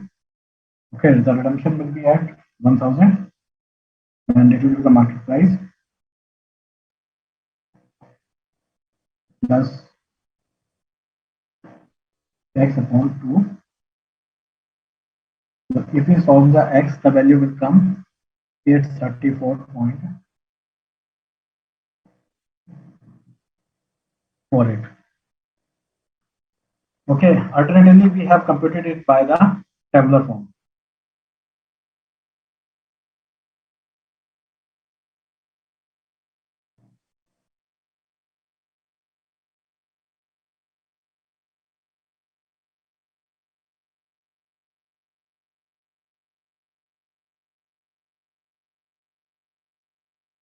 Now, I am just computing 1 second. Now, next it says we have to compute the duration. So, student, I am using the same table.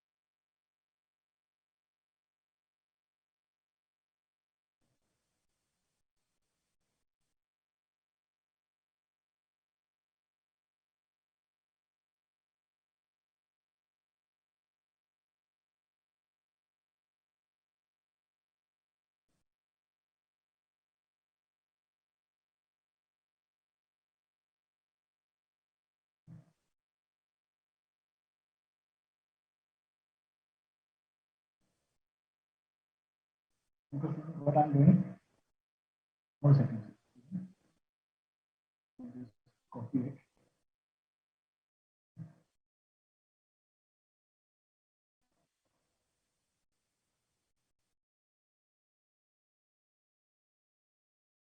Okay, no problem. 1 second.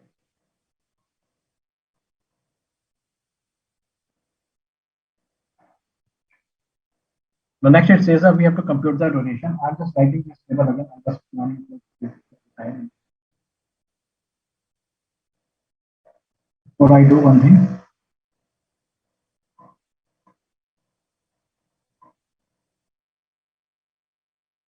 Now, student, when it says we have to compute the duration, what we do?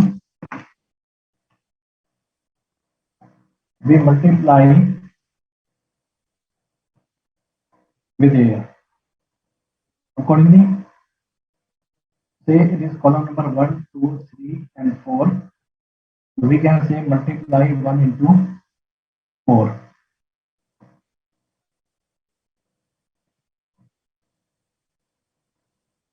Okay, student, we multiply this term with this. Because in formula it says, just I got get we to formula. 1 second.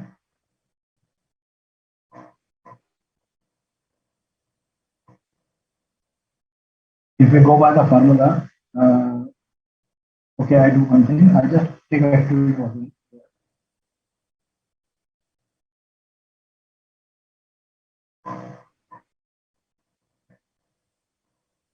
The formula was like that.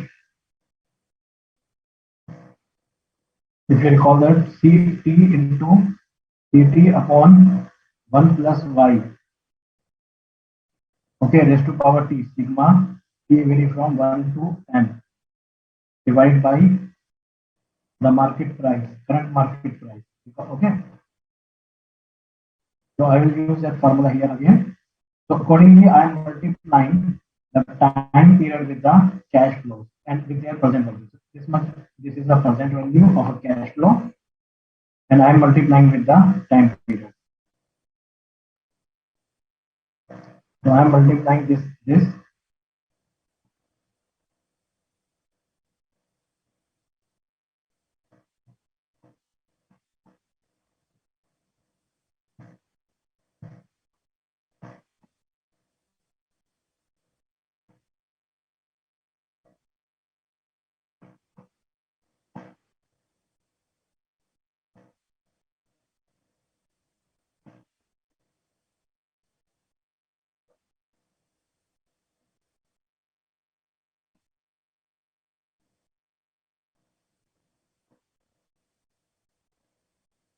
Okay, student. Now we shall. This is the basically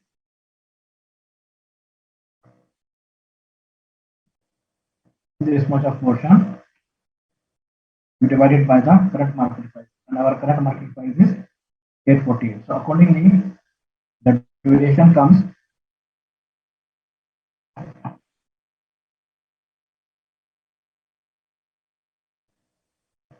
381.3031.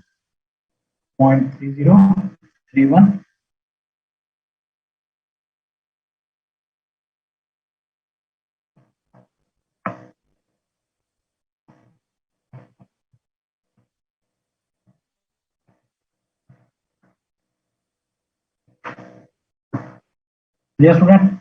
Now in the this study material, there is a different method where we have used the proportion. What we have done, I'm just showing you.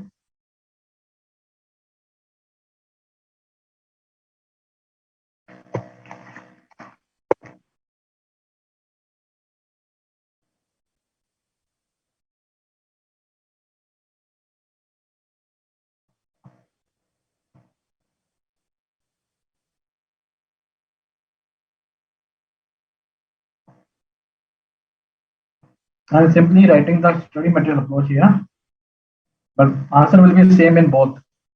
You can use either of this approach.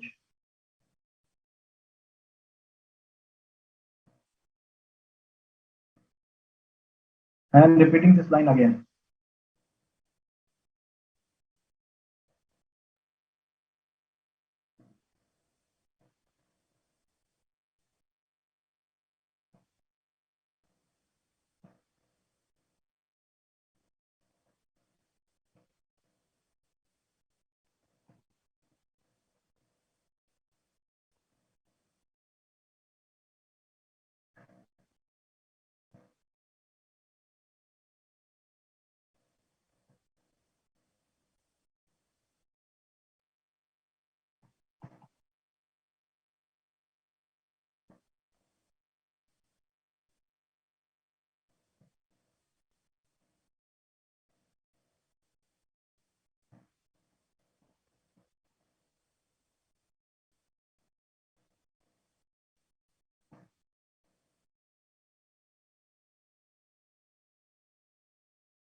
Okay, student.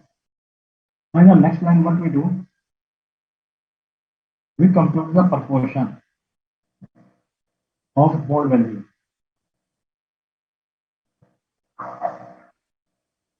What we do, first, this is the value. We divide it by this value. 95.70 divided by 848.35. The resultant figure will be somewhere around 0.113. Okay, similarly, we shall divide this value 83.16 divided by 848.35. The value will be 0.098. So like that, we just put the values here.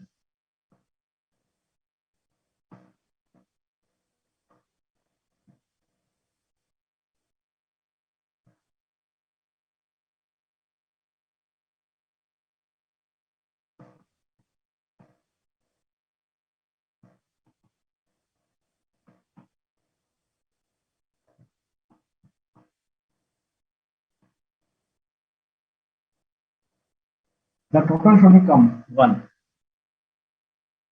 Okay, and now accordingly what we do, if this is the column number 1, this is the column number 2, this is the column number 3, this is the column number 5, the duration will be 1 into 5. Okay, what we do, we multiply this with this, with this, with this. Okay, let's multiply it.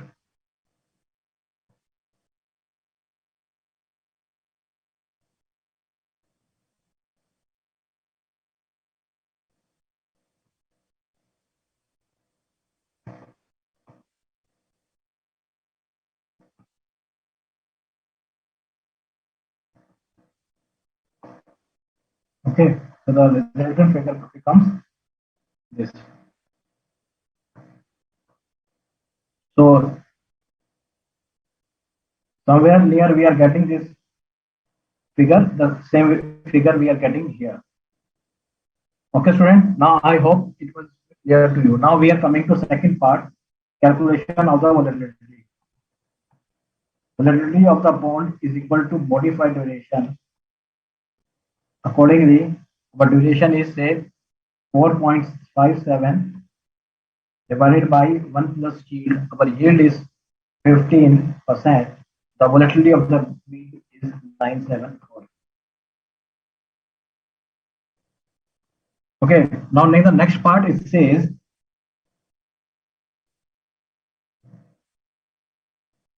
after these 3 points we are completed. The expected market price if increase in yield is by 100%, 100 basis point. The 100 basis point means 1%.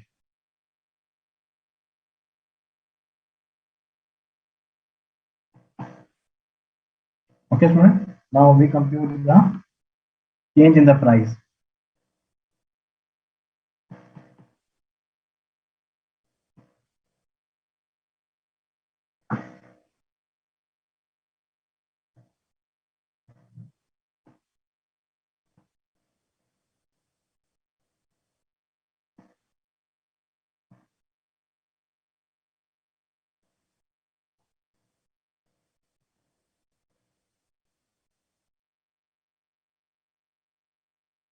Okay, our change in yield is this much.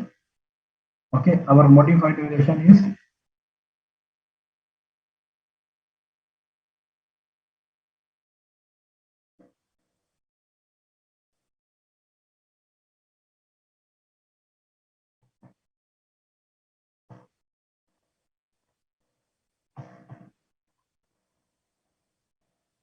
okay. Now, as I shown you the formula minus 3.974. Okay, as we have shown you, I have shown you in the formula. Okay, change in the R is 0.1 and market price is 834.48. Okay, so accordingly the changing will be minus 1 2. Okay, our existing price is 848.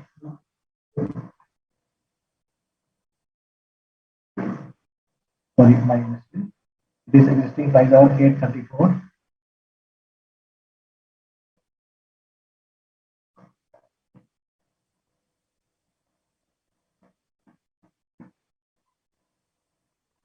It becomes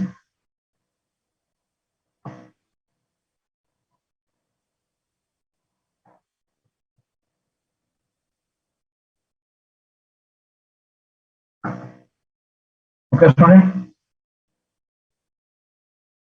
So the market price will decrease to. Now in the fifth part it says the expected market price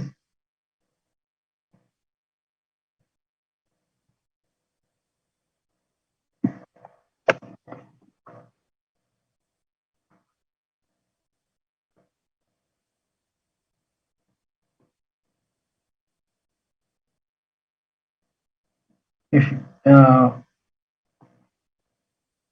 decrease in yield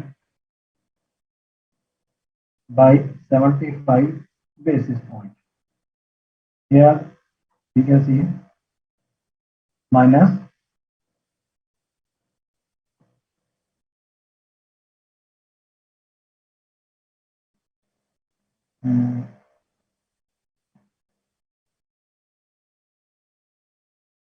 oh, I like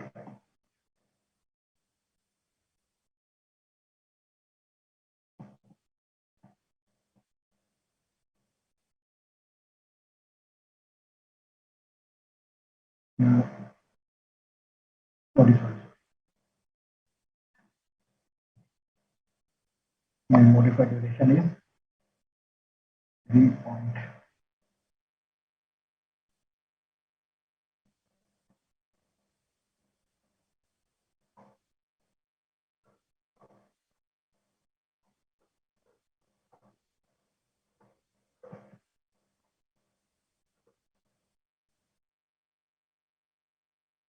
Students, please see. Here we shall use the minus.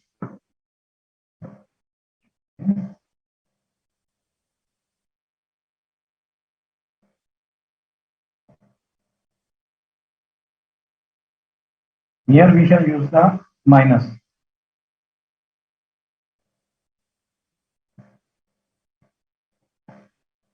Okay. So minus becomes positive. Okay. The value will be 24.87.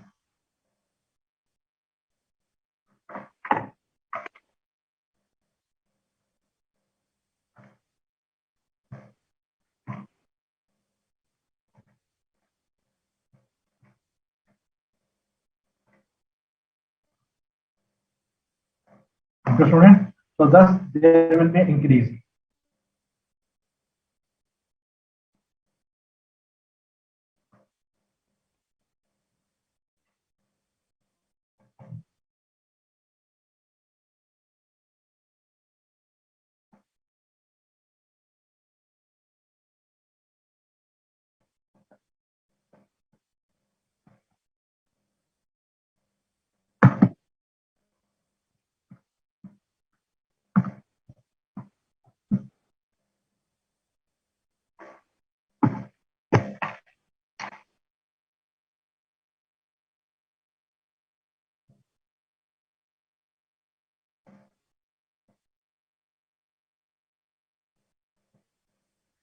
Okay, student. I hope the concept of duration as well as modified duration must be clear to you. Now I am coming back to the question number 6. Quickly we solve the question because we have to discuss the concept of convexity also.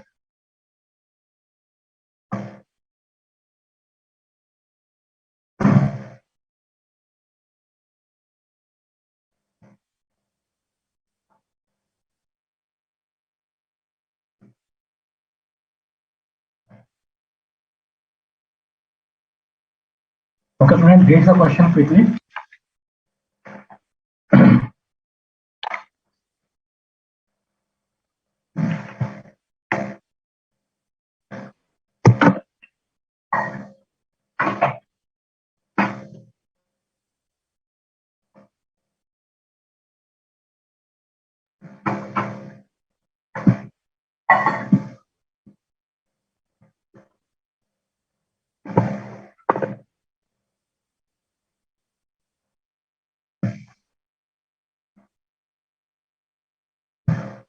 Now it says a coupon for selling at par rupees 1,000, 6 year to maturity, 7% coupon with annual interest what is the bond duration?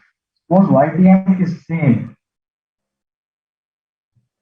YTM of the same bond is increases to 10%. Then how it will affect the bond duration? Now, student, it is very important question. Why? Because here the YTM is missing. You will say, sir, where is the YTM? Now, student, this we have to inference from the, in fact, from the language. It considers a bond selling at par.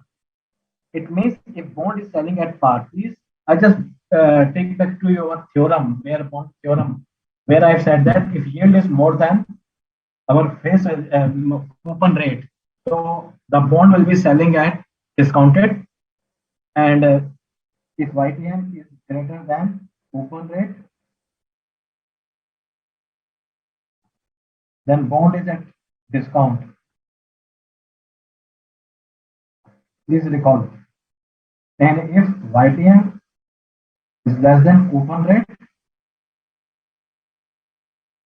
bond is at premium.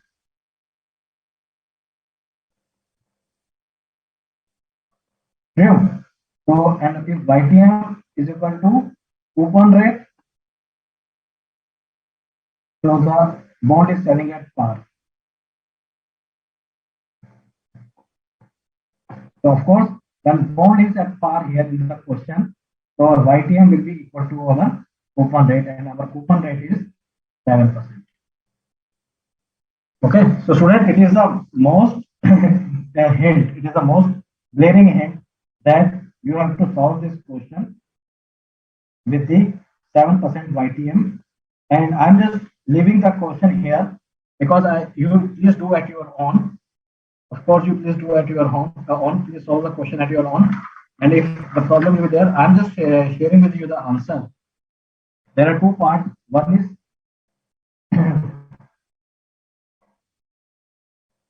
it is saying YTM of the same one, it is written how it will affect the bond duration and why.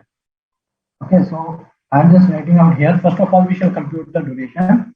The duration of the bond will be somewhere around 5.908 years. Okay, and if yield increases to 10%, then bond, of course, as I told you in the beginning, this is when we are discussing bond duration, the duration will be reduced. So the reduced duration will be 5.025 years. So please compute one duration at the rate of yield of 7% and another at 10%. Please do at your own, at your home. And next is you compute the price. Okay, you have to compute the price because you have to show that only this. Okay, now we are quickly coming to the question number 6.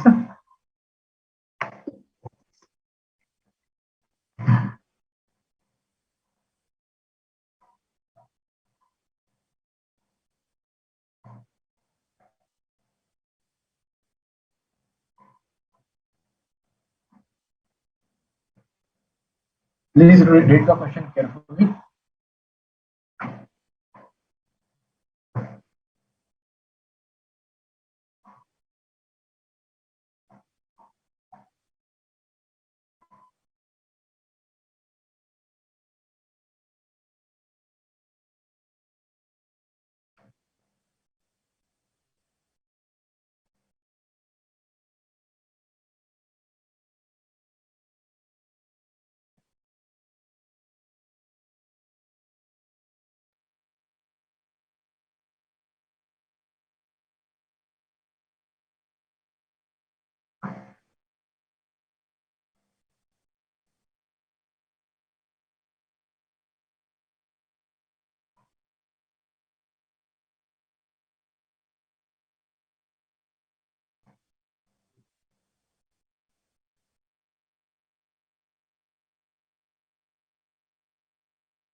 Okay, so in this question it says find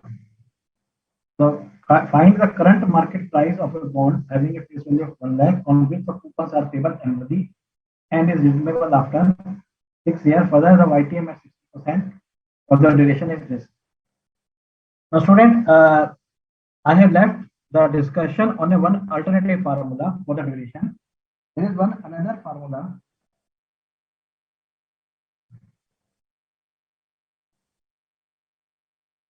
You will find this formula in our study material also.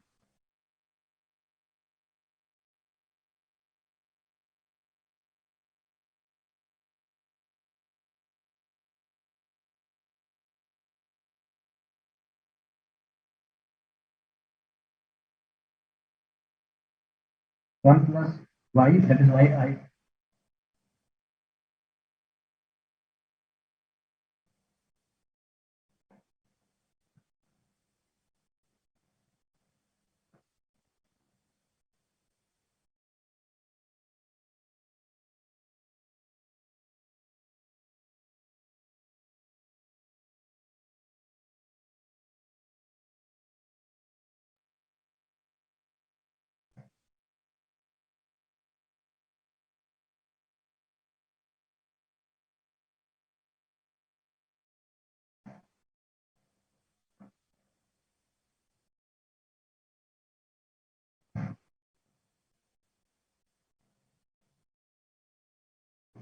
Okay, student, where the y is yield to maturity, C is open, and T is time period.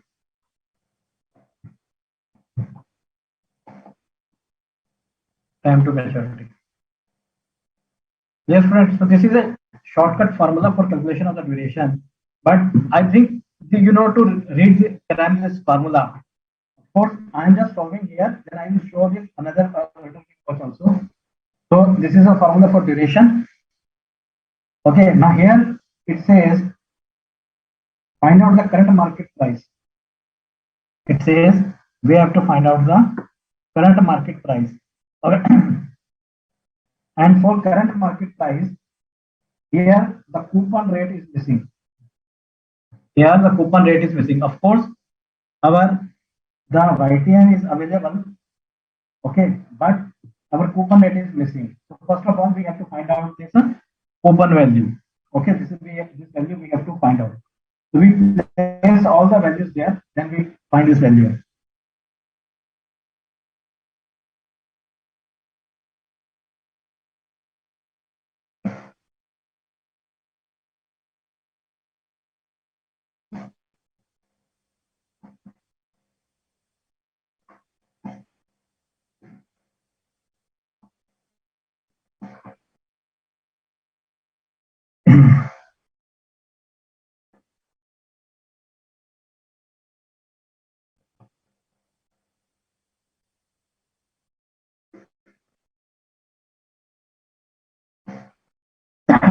Sorry.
Okay, the C will figure somewhere around 15%. Thus, the coupon rate will be 15%, and accordingly, the current market price will be rupees 150 into present value investment annuity factor at the rate of our yield is 16% for a period of sorry, the period of um, the period is our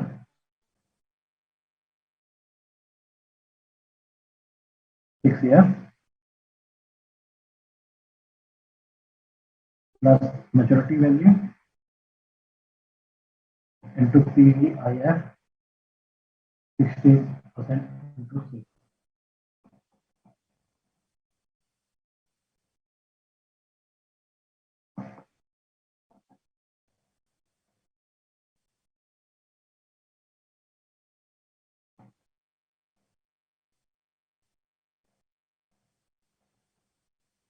Student, I'm also discussing one alternative approach because to cram the formula because it will be troublesome for you. I'm just giving you another solution.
Okay, student.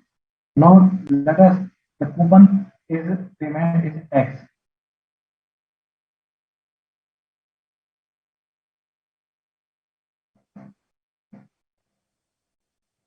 Mm.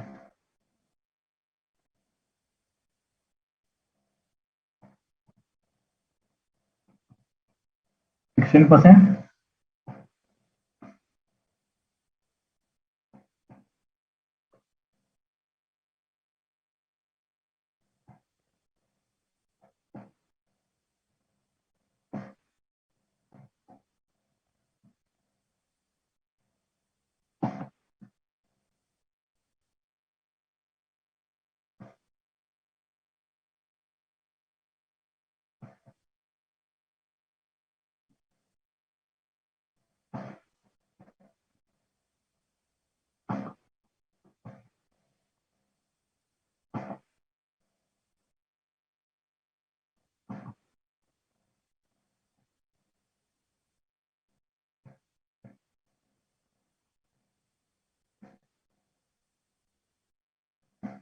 So we add up the same data.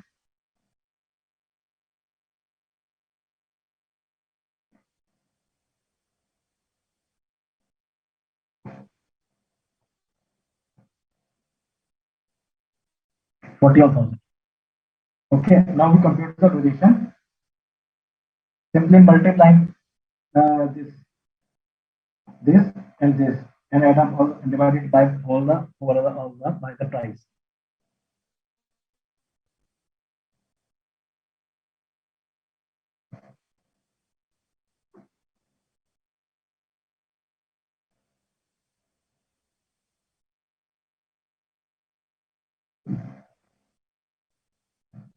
We start writing.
completely the all divided by this factor. Students, we see this approach is quite easy than running the formula. Though it involves a very meticulous calculation, that is duration is has been given to us 303202. Okay, the overall figure becomes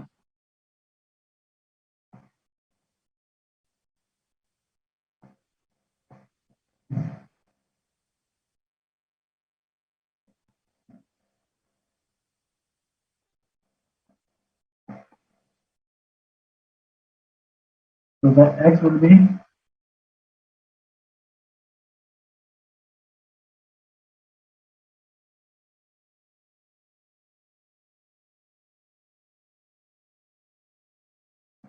rupees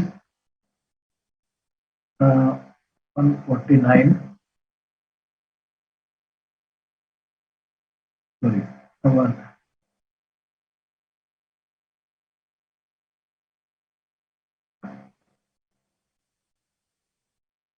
somewhere around 4983. Okay, thus the coupon payment is somewhere around 14.98, 15%.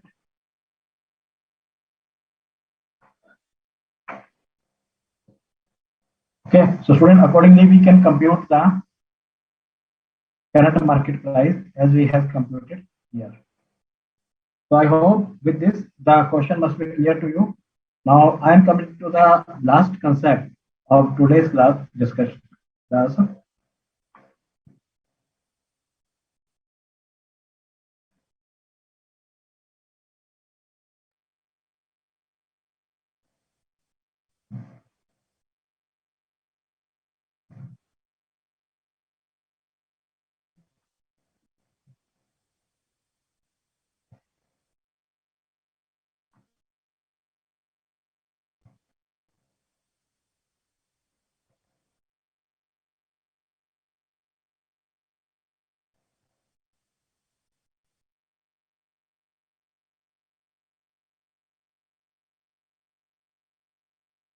just read the slide carefully, students.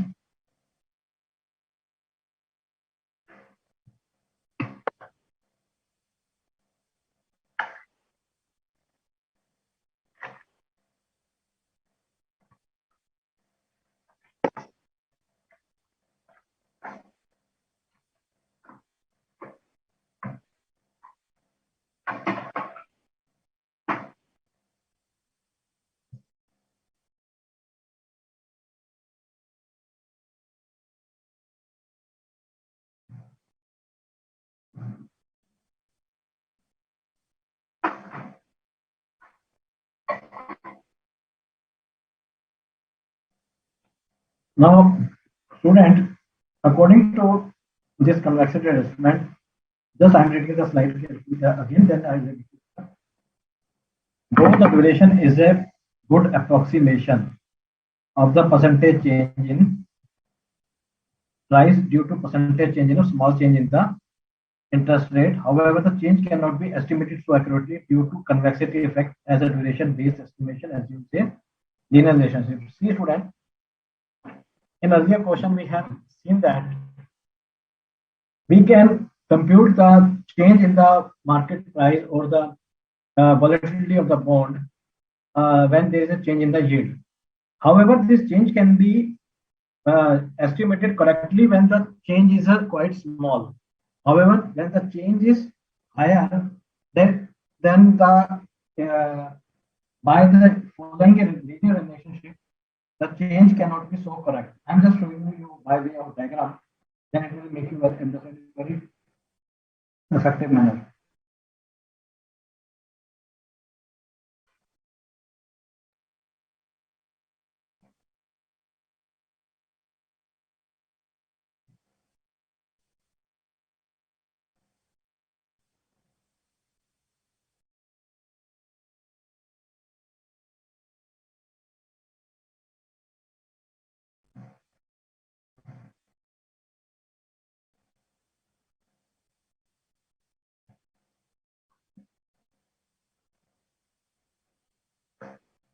Okay, we just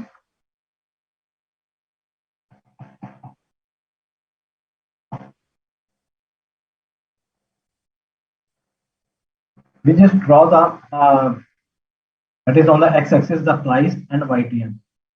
So according to our modified duration, what we have simply studied till now, it means suppose if we are at this point, the YTM is somewhere around 12%. So as per our simple modified relationship, what it says, there is a relation, the relationship is a linear relationship.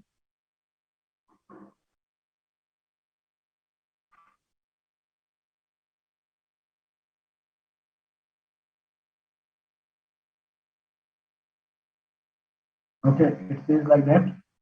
Now here, if say that it is this, it is 8. So according to this relationship, the price is the yield of the bond is 12%. YTM is this. The prices should be here.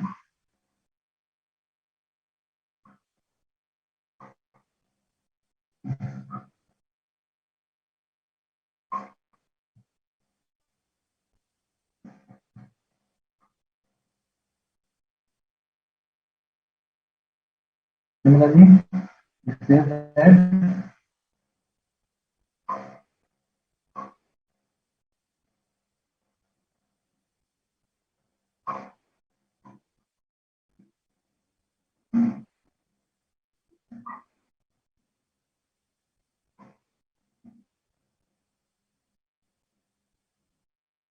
I'm just taking 2 minutes. 1 minute.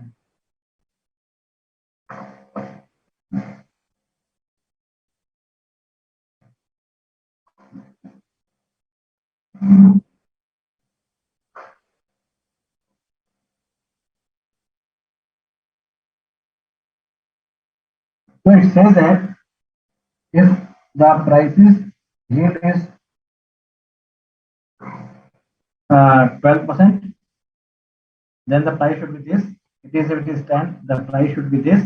And if it is 8, it is this. This is as per simple modified version.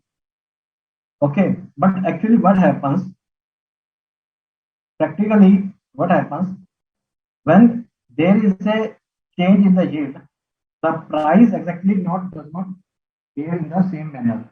Okay, just what exactly how it happens, just like you.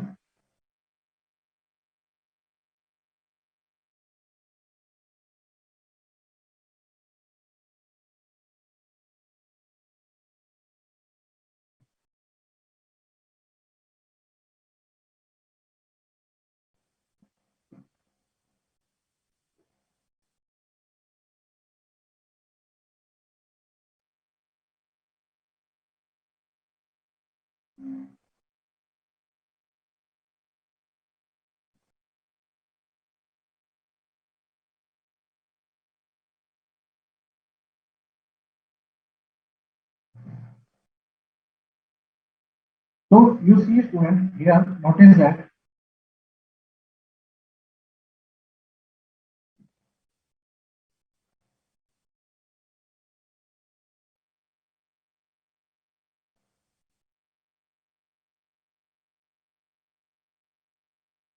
the price will be somewhere around here. Okay, if there is a fall, the price will be here. Similarly, in case of a 12%, the price will be somewhere here.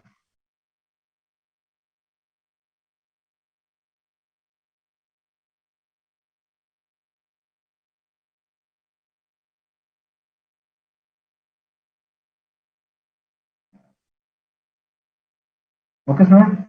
So this effect is called convexity effect, because exactly the price is not that much. There is some difference. Here the difference is this. Here the difference is this much. So this is called convexity effect. Okay, student. Now why convexity effect? Because this gives the accurate figure. Because if we see there is a small change, if say today we are here, there is a small change we can estimate. But if there is a change more, then we have to take into account the convexity effect also. Okay, so now question arises, how we measure this convexity impact? So I'm just sharing with you, just see the slide. This estimation can be improved by the adjustment of duration help on account of convexity. So here, if whatever is the difference, linear relationship, we can adjust it on account of convexity effect. And one more important point, student, convexity effect always is a positive.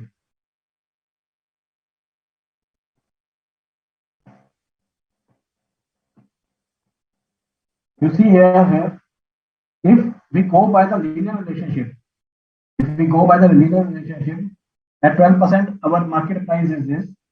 However, if we add the convexity effect, our market price is, so this is a plus figure. Similarly, here, this is a plus figure.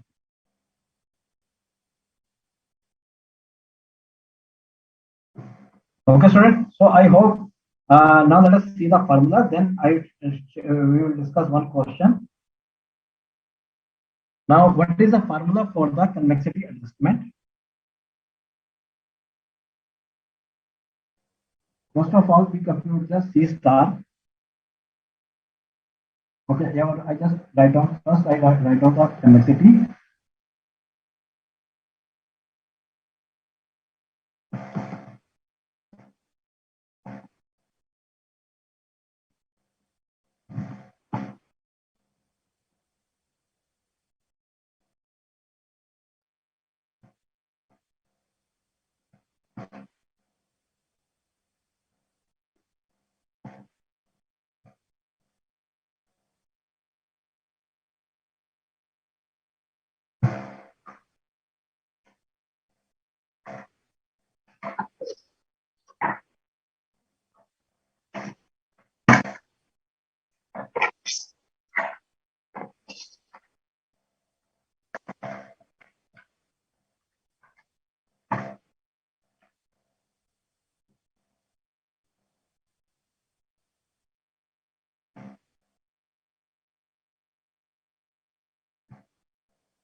Okay. Now, what does each term imply?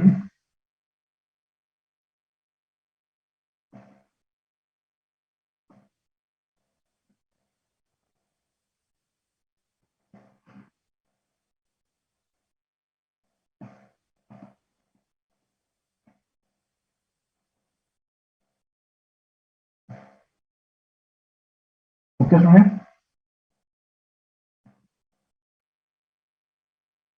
Price of bond if yield is increased by this much, price of bond if yield is decreased by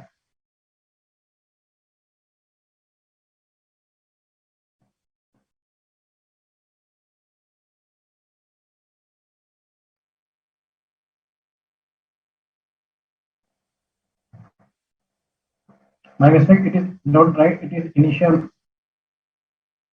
price of the bond. Please write it at initial price of bond.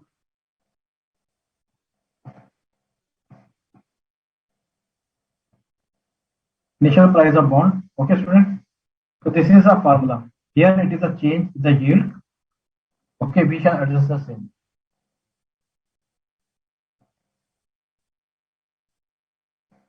Now, one student is asking, sir, is the convexity is a part of the syllabus? Yes, student, it is a part of your syllabus. Even one question has been asked in previous examination. That's why its importance has been increased multiple.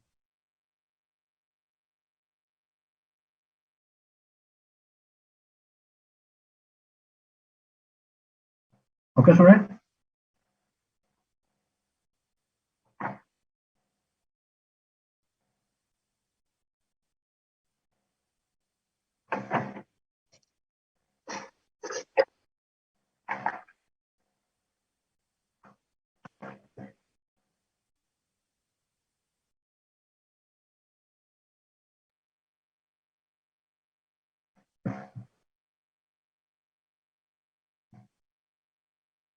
Now I am discussing with you another important aspect, that is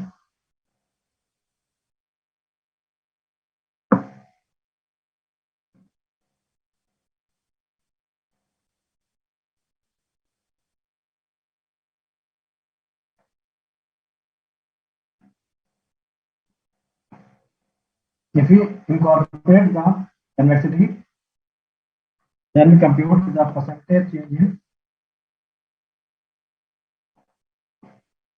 bond price. It comes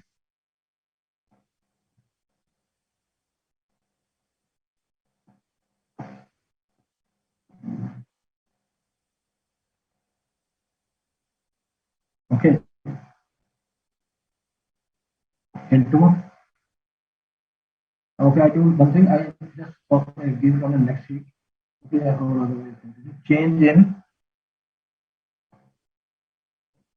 yield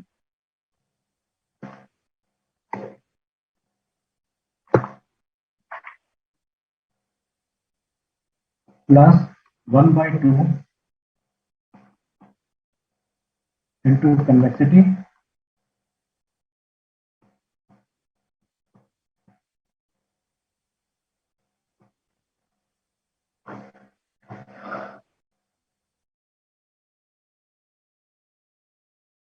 Okay, students, please note down this formula.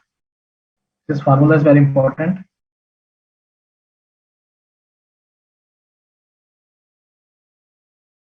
Okay, students. Now just we are taking this question.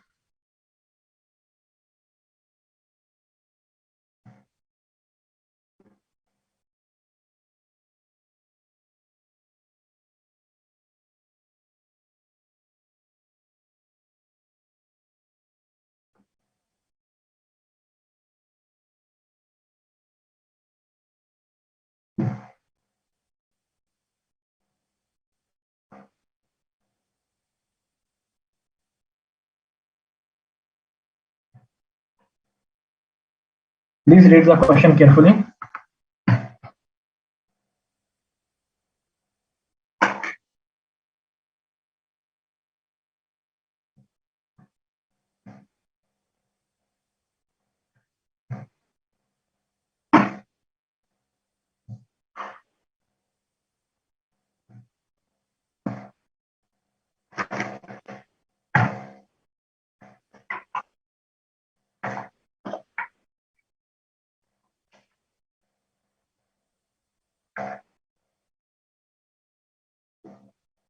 Now it says the following data is available for a bond face value to be redeemed forward maturity 2.8.5%.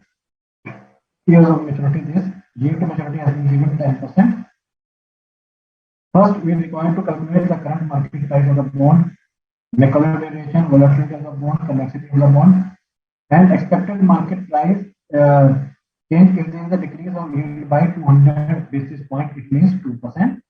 By mechanism valuation and by intrinsic value method. Okay, students, let us start solving the question.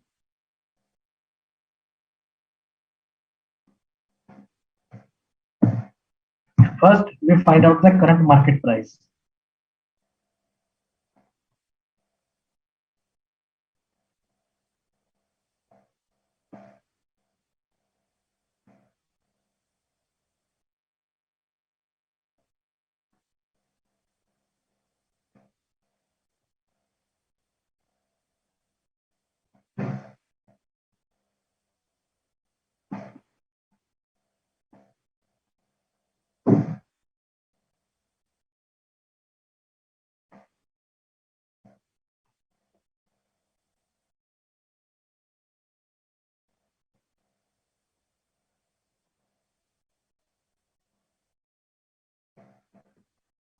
Since PVI factor has been given to us, we just add up all these figures.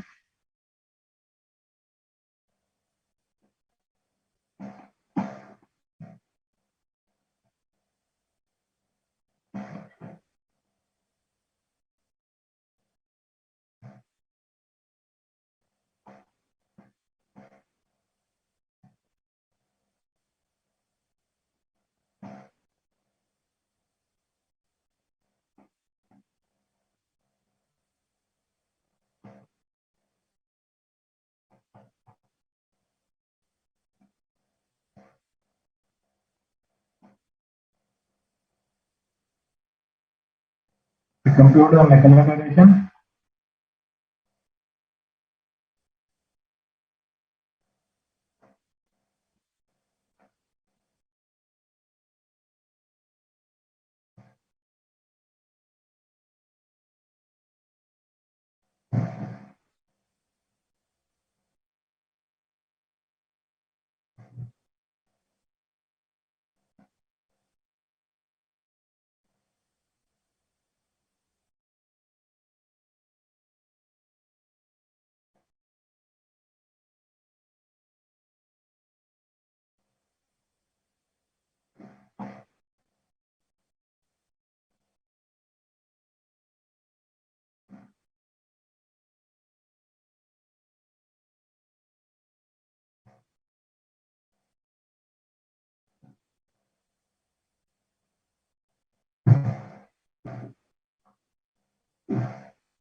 Okay, student. Now let us compute here.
Okay.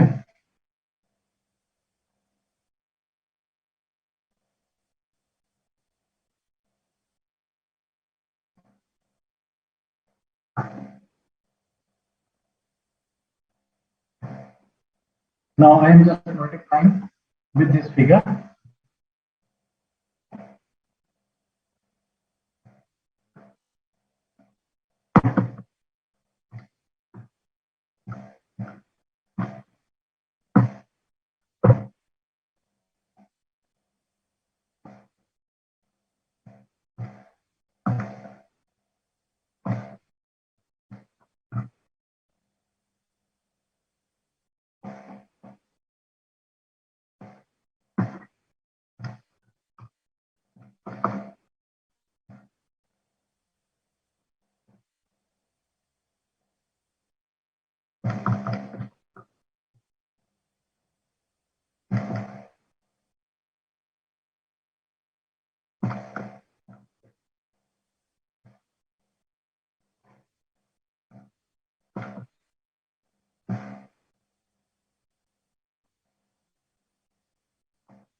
'And here the duration will be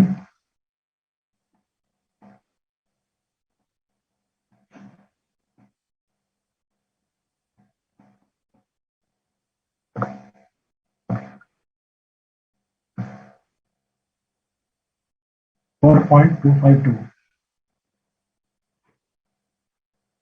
Okay, student. Now we have to compute the volatility of the bond.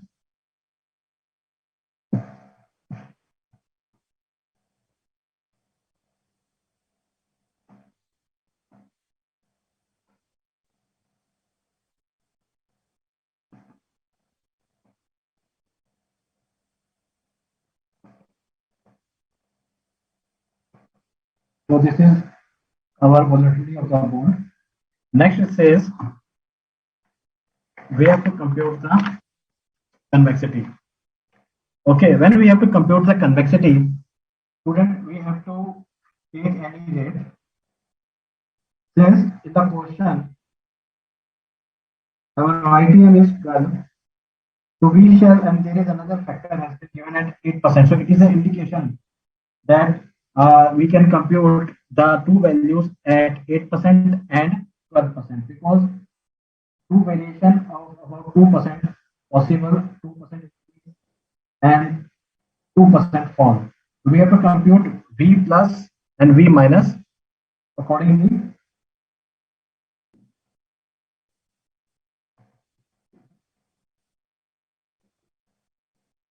Convexity of bond. So student, I'm for the keeping the time in view, I'm just writing down the values. Just we have to compute the CX.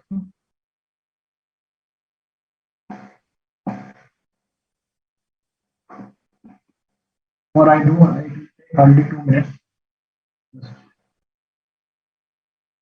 No problem.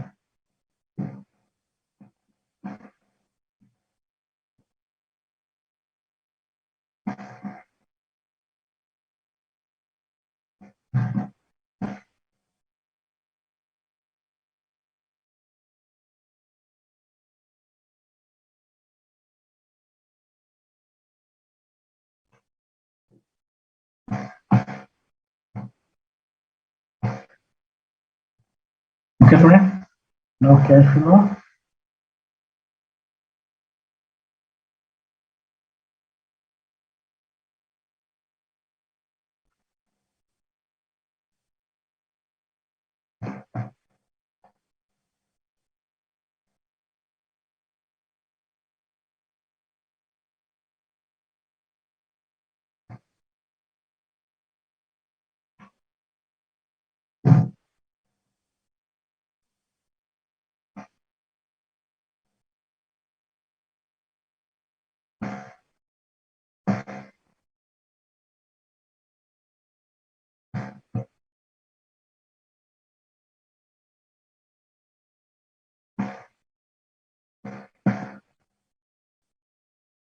And our PV is 787.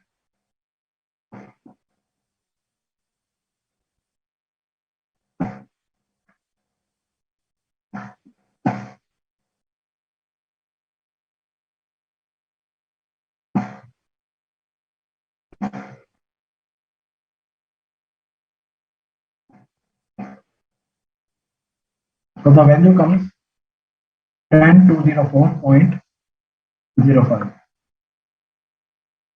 Accordingly, we can compute the P factor at 12%. So student, keeping the time in view, just you solve at your own. The answer will be the percentage will be around 8,740. So this is our V minus, this is our V minus, this is our V plus. Okay, student. Now let us see. We compute the C star.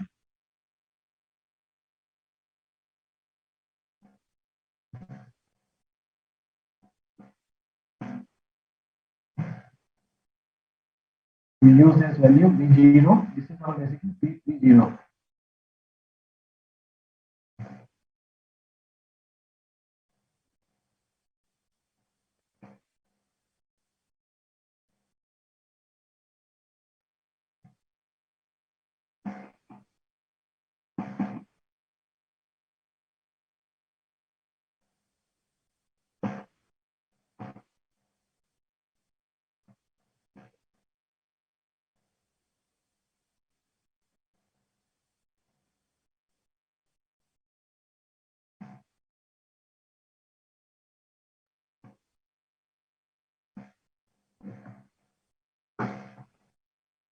So the convexity of the bond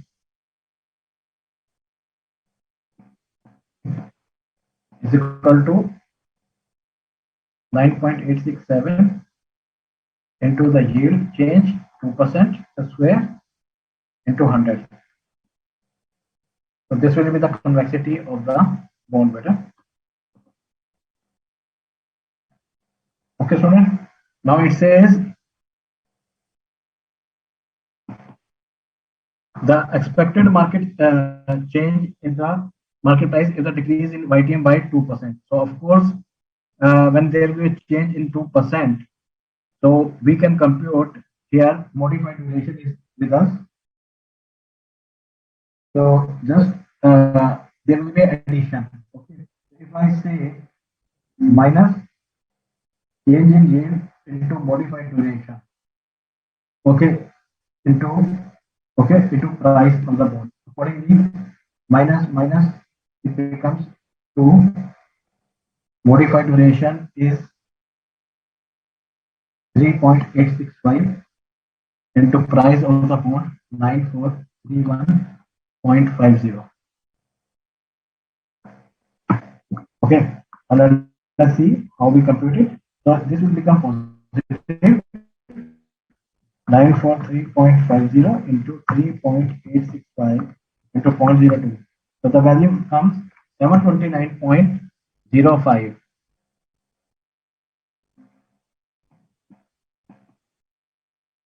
So this will be the addition. Okay, so our current price is 943.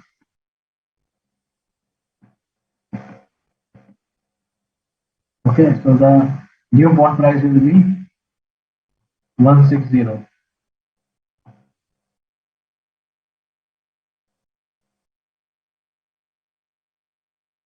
Okay, true. Yeah, this is by modified duration. Another it says we have to compute by intrinsic method.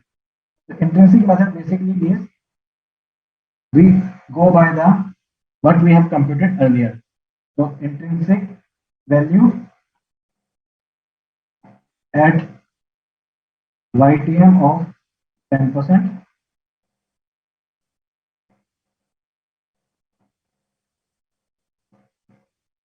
Intrinsic value at YTM of 8%. Okay, 8% value is available with us here.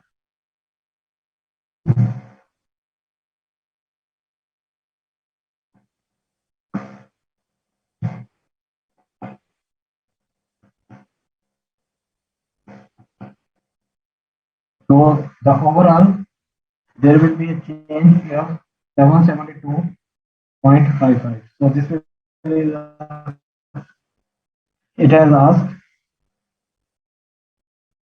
expected market price if there is a change in this. So intrinsic method means it is expected market price. This is expected and this is change. Okay, student. With this, we come to the end of today's session, and there is one topic of in the bond valuation has been left, that is money market instrument. That student we shall take up in the last session.